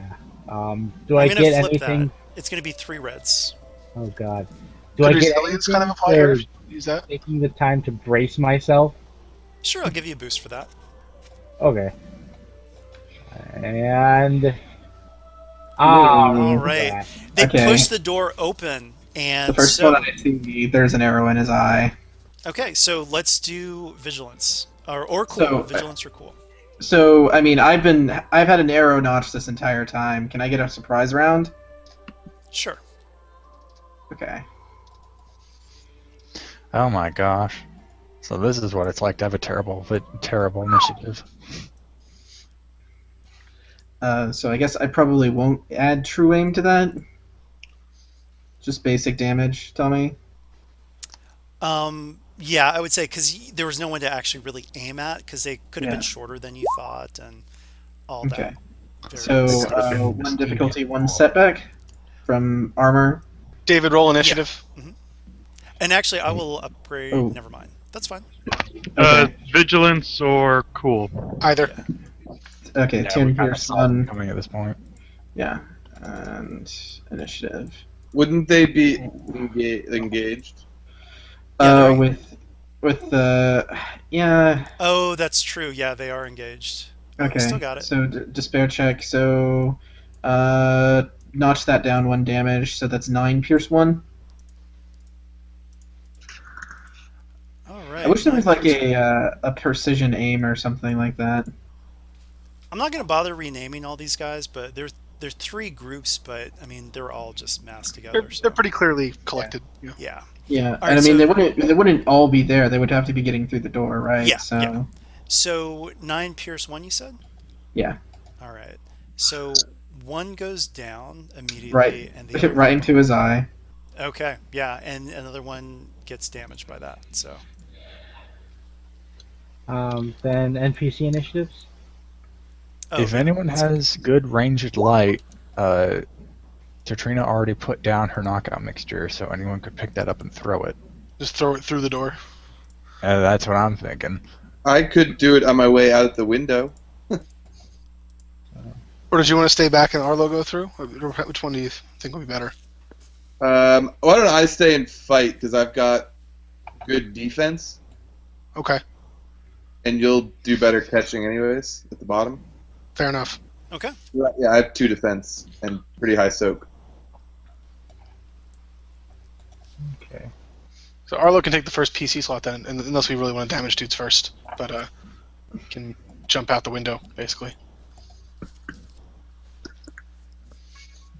Time would stay as long as possible to make sure he could keep, whoever's holding all this off alive. Makes sense. All right, who's up first? It'll be a PC first.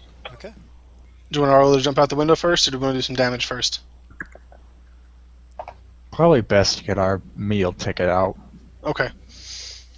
So Arlo could use his free triumph maneuver, get to the exit, Okay.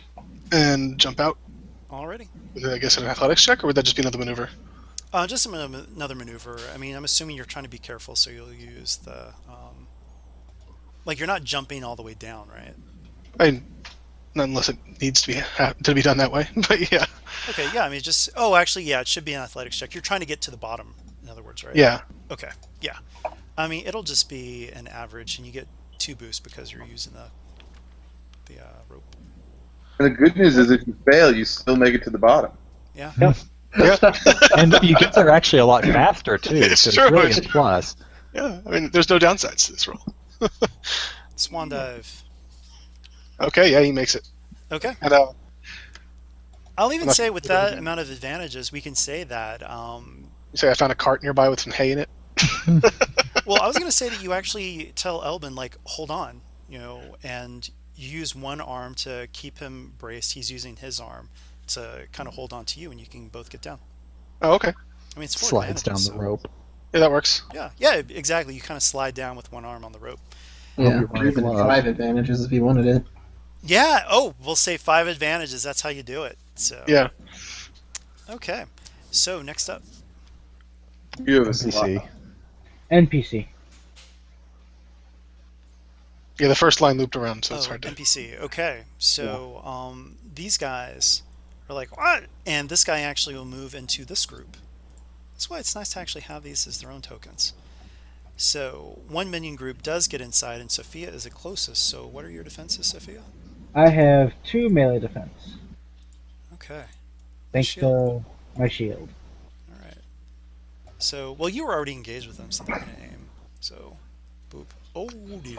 Ugh. Okay. Difficulty again. And Goodness Sophia's head is gracious. cut clean off. Yes. Here goes. Oh wow, that's Woo-wee. a 3 Yeah. advantage and a triumph still though. Yeah, the Triumph, I'm going to say that, yeah, they're going to knock your shield aside, so you have no defenses for the round. Well, okay. Yeah, that's a normal use of a triumph, or I Like- think 3 yeah. advantage. Yeah. 3, yeah. Not onto the ground, just away. So, Just yeah, okay. they're going to do that, and they're going to give the next attack against you an upgrade Okay. and a boost. They have enough for that. All right. No, because they lost one on the. Oh, you're right. Yep. Okay. So just an upgrade? Yeah. All right. So it's the NPC. I'd like Sophia to go next because it is a PC. Is how she might just get, whacked Mhm. this next turn. So she's Oh, going to. Well, if they're all melee, they're not going to be able to get into the door. They're not all melee. But they're engaged, so it's not the end of the The world. ones behind them are pulling out bows. Oh, that's true. They're gonna fire through the doorway. Like, the door's not wide open, right? They're not super tall. They can shoot above their comrades. Yeah. So Oh, great, we're fighting dwarves. no, the little folk have not been seen in eons. Jeff, if you want to go for it. They're still Uh, human. They're just, born that way. So I'm gonna hack away at these guys with a Durandal. All right. Defense 1. So defense 1, no adversary. Alright. I'll take a boost if you want. I'll chop at him in his slot again. I'll pass. Or can 3 pass an upgrade? No. No. No. You could pass a boost and then a floating boost.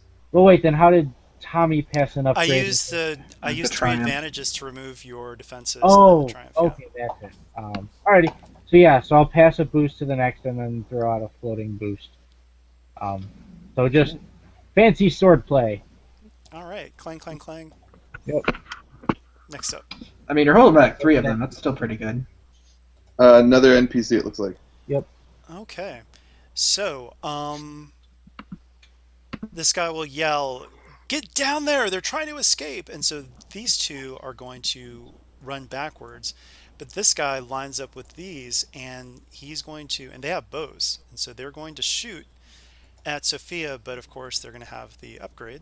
So Short And distance. Okay, Sophia has no range defense. Alright. They are Don't aiming. forget the The shield difficulty. doesn't give her any deflection. Well, It they does. They knocked it knocked it aside. away. Oh. Yeah. Yeah. Alright, so aiming. And here goes. Don't forget the difficulty. Thunk. So they are going to crit since we're saying that bows crit on 4. Or Okay. crit on 3, right? Yeah, it depends on the bow. We never decided on if they They the have same. Corellian compound bows, aka Okay. longbows. Yeah. Yeah, So how much composite damage? longbows. That's gonna hurt.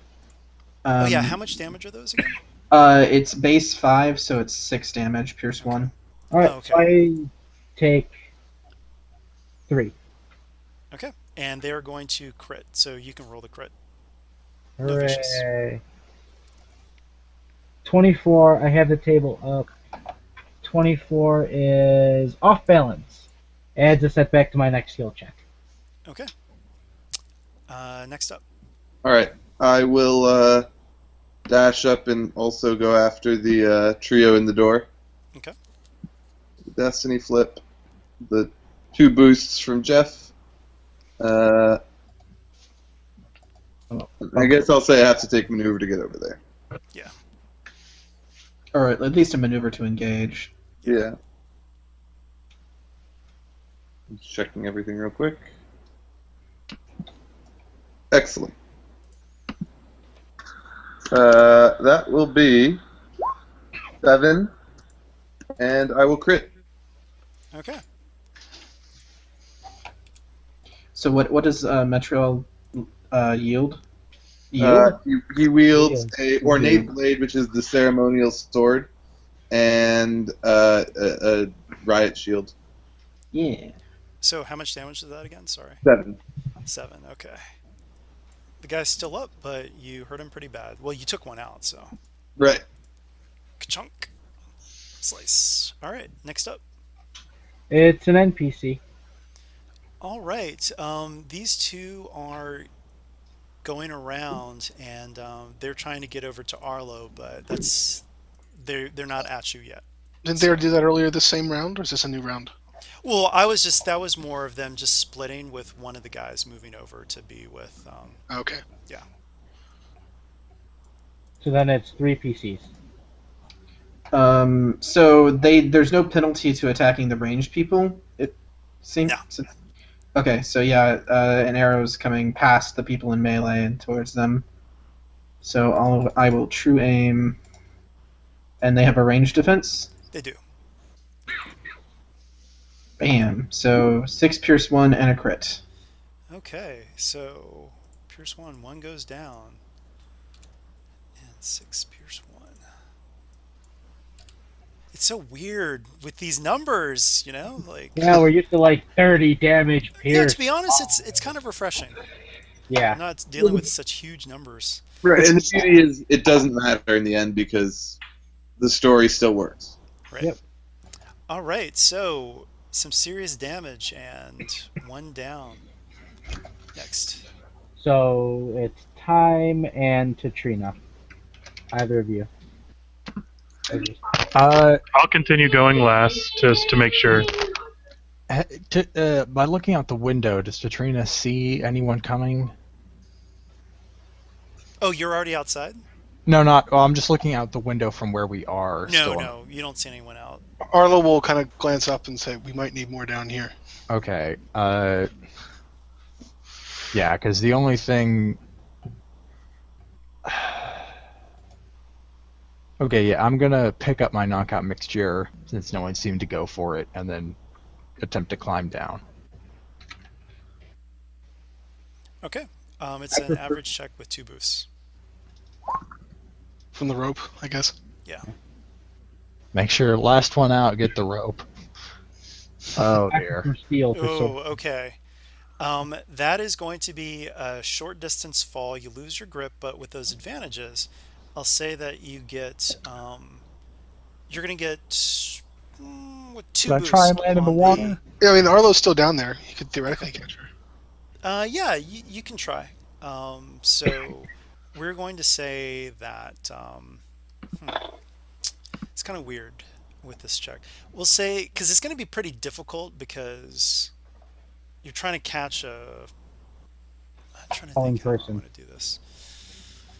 Um, okay, this is what we're going to do. Instead of the normal athletics check for Tatrina, it's going to be your athletics check to mitigate the fall. Okay.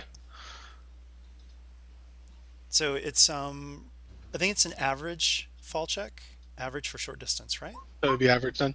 Yeah, so Okay. average and then you can mitigate some of this damage. Okay. And add the force die. Athletics, right? Yeah, no, actually, let's make it a daunting check, but you can prevent all damage if you actually catch her. So we'll do it that way. Okay. Because otherwise you would just be taking some damage away from it, but this way you can actually try to catch her completely. Bam. All right, nice work. You do it. So Arlo, as he catches her, will be like, "You should really be more careful." And Katrina says, "Thanks, Alro." Arlo Stonefist, you're She my. she suddenly thinks Arlo has 4 arms and is shorter than he appears to be. All right, next up. So it's time. All right. Sophia looks like she might be a little hurt, and Katrina already jumped out the window, so I will go on over there and just keep Sophia tip-top shape. I'll use it. So upon seeing that, I mean, they just yell, "It's a renegade! Renegade gifted!" Whoops. I thought we had already established that. Oh well. Those guys, you took them all out. Oh, okay, well. I guess we gotta murder them all now. At least all the ones right there. Ultimate grace, ladies and gentlemen.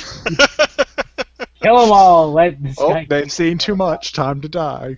Right. Okay, so So it's Kill them all and the Sky Queen sort them out.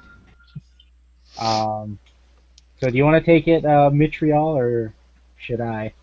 oh wait, is this the next round? Yeah, next round. Okay.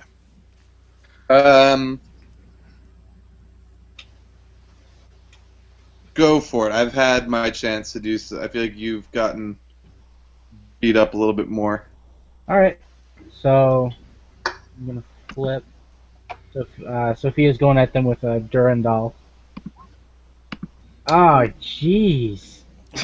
Not rolling they block well it. Yeah, So Why why were there two Good. setbacks? because of her crit, Oh, okay. the crit against her, the off. Oh, you should have had an upgrade as well, shouldn't you? I did. I'm normally 2 yellow, 1 green. No, against you. Upgrade against me. Their triumph. No, I think they upgraded their next check again. Yeah, I upgraded their. Oh, sorry. I thought. Okay. Yeah, no worries. So that arrow in the shoulder, even though it was healed, is still giving Sophia problems. Yeah. I'm gonna say with that threat, they actually get a boost on their next attack on you. Okay. Yeah, that makes sense. You're kind of still reeling from the pain. Yeah, I still have the arrow in my shoulder. Yeah, it's their turn. So Yep. He healed the Okay. wound over the arrow. The guy in front just says, one moment. Nas Imbadu. They have a cave troll. Yeah. The renegade gifters! Get Sacred Pharaoh! Get him now! And Sacred you Pharaoh? see the two sentries back here. One of them holds up a disc, and he starts shouting into it as they're running away. So Which sentries? Sorry. those that just disappeared. Okay. Oh wait, they're completely gone. We don't even get a chance to do anything about them. They run down the stairs. They're out of line of sight. Well, fuck. So I will- yes, that just happened. And who's up next? I'll PC. I'll try to take them out, and then maybe you can chase them, Fox. Sure. All right. Aiming twice, flipping, and killing. Oh, no, just 9. Or sorry, 7. All right, 7. 1 second.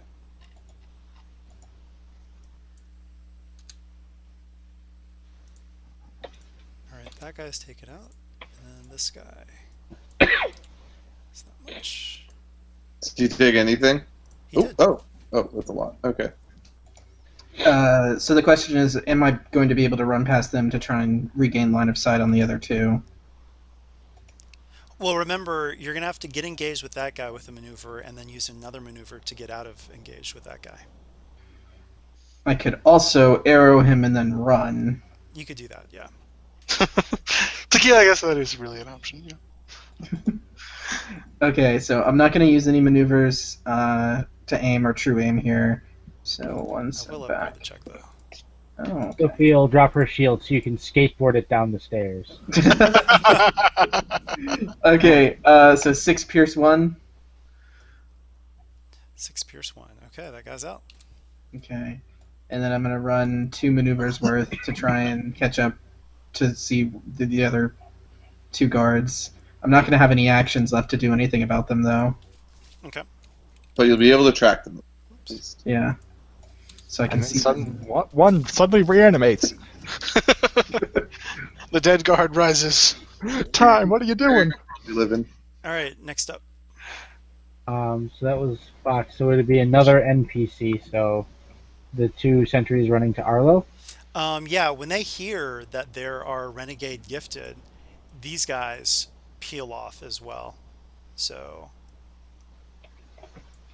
Oh, good. they run, they go into another alley. So So then it's all PCs. and I think we should I cut mean, our you guys are losses, clear. guys. Yeah. Sophia's gonna she's gonna pull the arrow out of her shoulder. Yeah. Oh, So that's Fox a good will idea. we'll fire a few arrows at them as they're like turning corners and stuff, but obviously doesn't get any purchase. Okay. And then wanders back and says, "We need to get moving." Yes, you do. So Back, Shadowheart. as you guys get down, we're not even going to roll that because I'm looking at the time here. But in the distance, as you are running, you see that same seeker from before. That he is looking right at you guys, and he shouts once again. And who's going to be the person in the back? I feel like Arlo's probably in the Time. front guy. Oh yeah, it was Time's morality. So Time, give me a hard cool check, hard cool or discipline check. All right, I'll do discipline. Okay.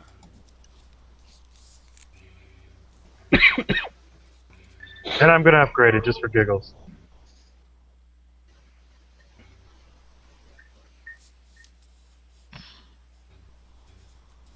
Triumph to flip the bird. Triumph to flip the bird. Maybe Okay, the so threat is him flipping the you bird. resist the temptation to look back, and you just keep running. So as you guys get closer to Shadowhaven, yeah, you hear the sound of pursuit fade away into the distance. So you guys made it. You guys rescued Captain Marsk, former Captain Marsk, and get back to base. However, as you enter Shadowhaven, you can hear angry words emanating from the meeting hall. It hasn't escalated into actual shouting, but it's close. 1 second, I'm going to move here. Oh, that's not good. They heard about Time revealing himself. It's all over. I'm using the gift. So I would just like to apologize for my shenanigans. I'm still not quite used to this hiding in plain sight type of thing. Your time may be up with this organization. No, Whoops. I still think there's plenty of time. To talk things out. So Katrina pulls out a Vale render and just stabs Time. Wow. Once for every time Listen. there's a bad pun. You don't have time to kill. And she stabs him again. Come on. We don't have time for this. She stabs him again. Katrina, stop wasting everyone's time with these actions. All right, And- so as you near the door, you're able to pick up a tense conversation. She's a renegade and a witch! You hear Relton protest. Tor immediately retorts with, "And here I thought you were a former cleric. You and every gifted among us are considered the same by the church. The crone is our ally, and that is final." Tor and Relton immediately cease once you get within a few steps of the door. As you enter the room, both men make an effort to seem like nothing is amiss. It may be a trick of the light, but Shard's crystal eyes seem to roll for a moment. Can I attempt a sense to get the sort of Surface thoughts? surface thoughts or feelings in the room? Well, you probably don't, you don't have the surface thoughts upgrade, do you? Let me see. Probably not. Nope, I don't. I don't even think you need to sense to know surface thoughts here. Oh yeah. Okay, so, what do you guys say? You just heard a bit of an argument, something about some crone or something, but they're just acting like nothing's amiss. They're like, "Hey, oh, Elben Marsk." You know what? I think Time might actually pipe up and just come out straight. So who's the crone? So, Tor's right eye is starting to twitch a little bit, and he just says, "We'll talk about that later." Arlo will give a very annoyed look at Time. We have more pressing information. Yes, you do. So, you have Elben Marsk. He is just... I mean, you have to remember, you guys are terrorists in his mind, but you just saved him, and he's staring at Shard, and it's just like, "You have more golems? What?" And yeah, so what do you guys say to your leader, second in command, and Shard the Lorekeeper? Tell him about the trolls. Yes, apparently he's seen a troll use healing power. Not only seen it, he's life. received it. Yeah. So Tor and Relton share a look.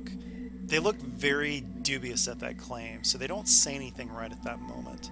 But they kind of give you this look like, we'll talk some more about this. But I feel like we need to hear his...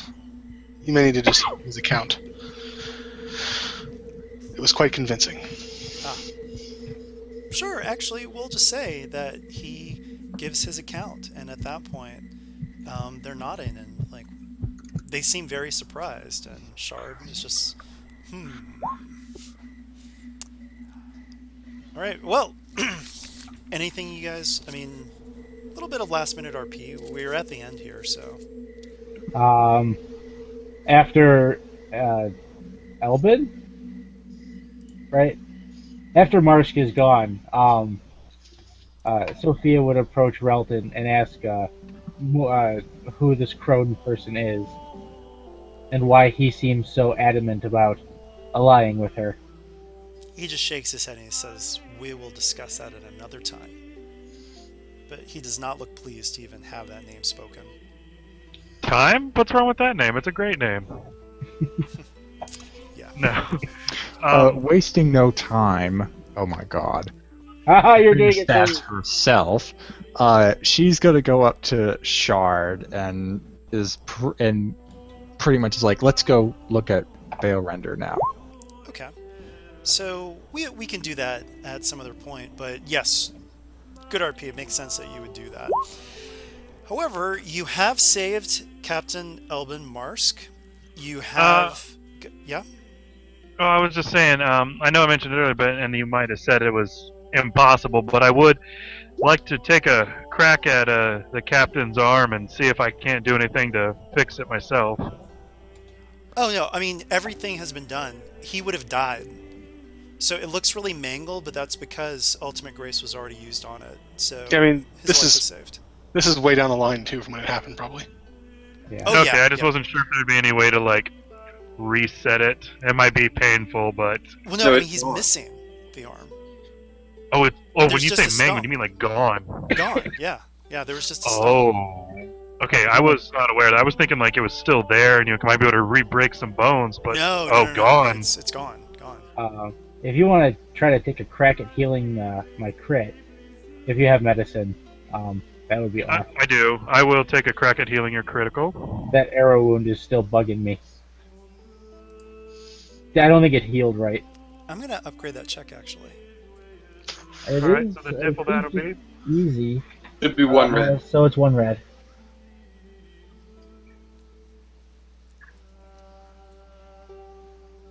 on despair.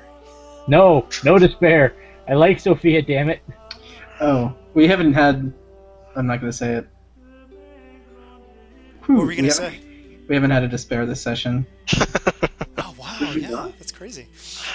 All right, There's so less dice to upgrade. you guys have completed episode 1 of Shadows of the Vale: Troll's Blood. So we're going to go into rewards. So how much gold did you guys get? GM assist. So, provided we tell Viscount Marks, he rewards us with 10,000, and the extra 1,000 that we found after Katrina skimmed 500 off the top, may put that at 11. And Sophia's going to hang on to the silver cufflinks. She's not going to try to sell them just yet, but she's going to Okay, hang so on. you're not going to declare that? No, I'm not going to declare that. Okay, so Oh yeah. we're So gonna look down on talk about- Trina. Oh, what was that?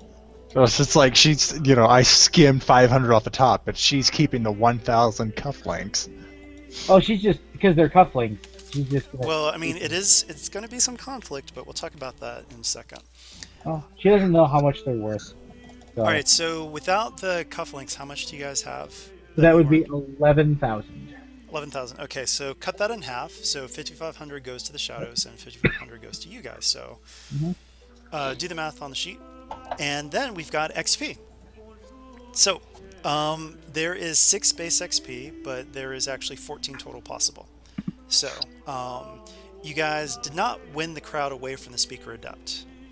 However, you do get +1 for convincing Viscount Marsk that your services are worth more than 4,000 gold, or 8,000 gold. +1 for discovering the wards at the border of the Rendell Estate and Silverwood Forest. +1 for each item unlocked in the study. You got all 3, so there you go. +1 for a successful lore check on Vale Render, and +1 for convincing Captain Marsk to escape. So good job. What's that come out to total? +1 for the wards, +1 for unlocking all 3, Yeah. And +1 for convincing the guy. +1 for... I thought it was +1 for each item unlocked. It is. It's +1 for each item, so I think you guys are at 13. okay, Oh. +3, and then +1 for the successful lore check. And then +1 for convincing Captain Marsk to escape. Okay, yes, I got that. So it's 6, 7, 8, 9, 10. Yep, 13. Okay. And I think you guys had some great RP, so I'll add 1 extra, so 14 XP. Okay. I'm gonna cap it at that. GM assist still gets the +1, or? Yeah. Okay. All right, so let's talk about MERP and MVP. So first up, most interesting role player. I think we all did a decent amount of it. I think, and partly because it's the first session, and Time had a good amount though, especially because he had some of those unfortunate situations. I thought Katrina played to her character really well, especially through the first half. I thought she really stood out. Oh yeah, the great formula. Yeah, I like I that. think like, also talking to you all about like his moment of creation and looking through all the books and stuff. I just thought that's exactly what that character. I mean, I know more about that character, I feel like, than most of the others, just based on that. Oh yeah, there was a little stuff in the chat where she tried to talk to Mitchell while we were walking around. And I will also add that I was impressed with some of the explanations that Jack came up with for Katrina and what she was doing. Yes. Like, unskilled assistance with Mitriel and his finger on the latch. That was cool. All right, so let's vote Time and Katrina for Merp.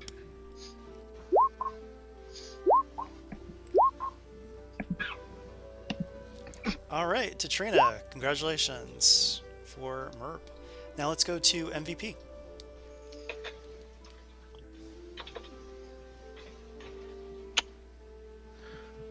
This one was fairly balanced. Yeah.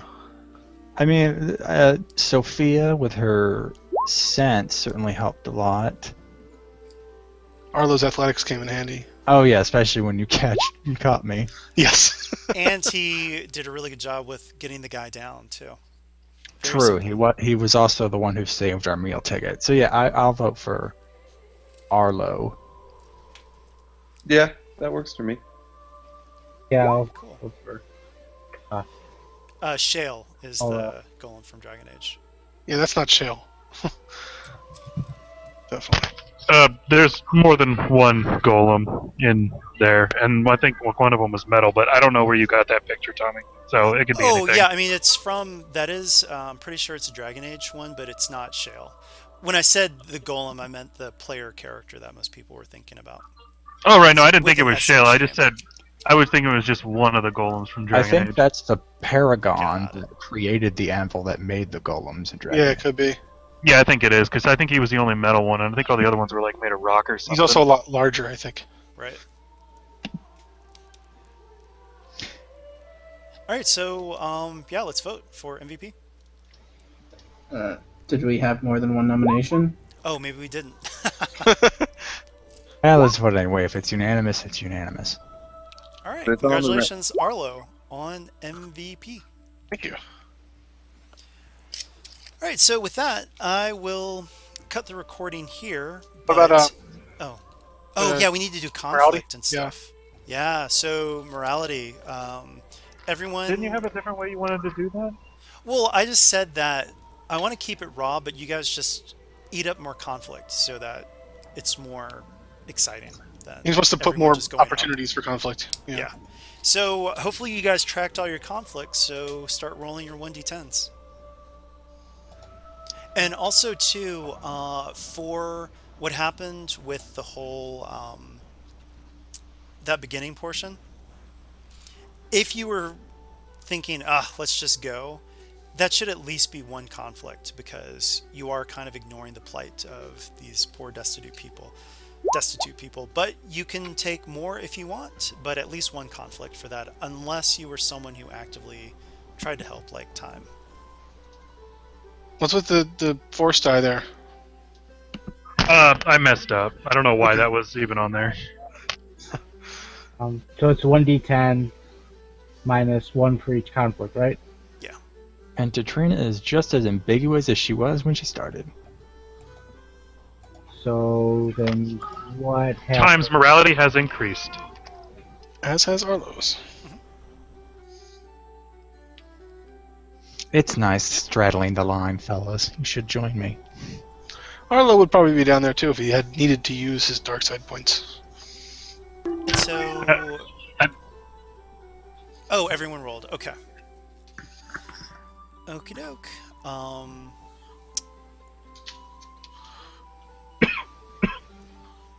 I didn't even know that you could do minuses in the roller. No, that's just a caption. Yeah, it's just a caption. Or do you mean got in it. Okay, cool. Yeah. All right. So in other words, we're saying that Time went up 2 then, right? By the time Yes, I did. Okay. And is there anything else that I'm forgetting? We've got conflict. Yeah, I think that's it. All right. Well, join us next time. Wait a minute. Because mine triggered, isn't it double? So 4. Yeah. Okay, so would that mean I rolled? Would that count as an It's just 8? doubled. Your net is doubled. Okay, my net gain, so I gained 4 instead of 2. Yeah. Okay, thank you. All right. So with that, we'll see you guys next time on Shadows of the Vale, and have a good night. Ta-ta! Bye-bye. All right, we are back because we did forget one thing. Obligation, because some people witnessed Time using his powers, obviously a renegade, so you are getting the equivalent of Inquisitorius obligation that happens in Shadow of the Broker. But this is actually going to be the Lord's Adept. You're on their radar now. So that is going, and we're not really having bounties because the Lord's Adept with their Seekers are the bounty hunters. So it's actually going to be a whopping 10 obligation with the Lord's Adept. Okay, thank you very much. So yeah, and with that, now we're done. Bye.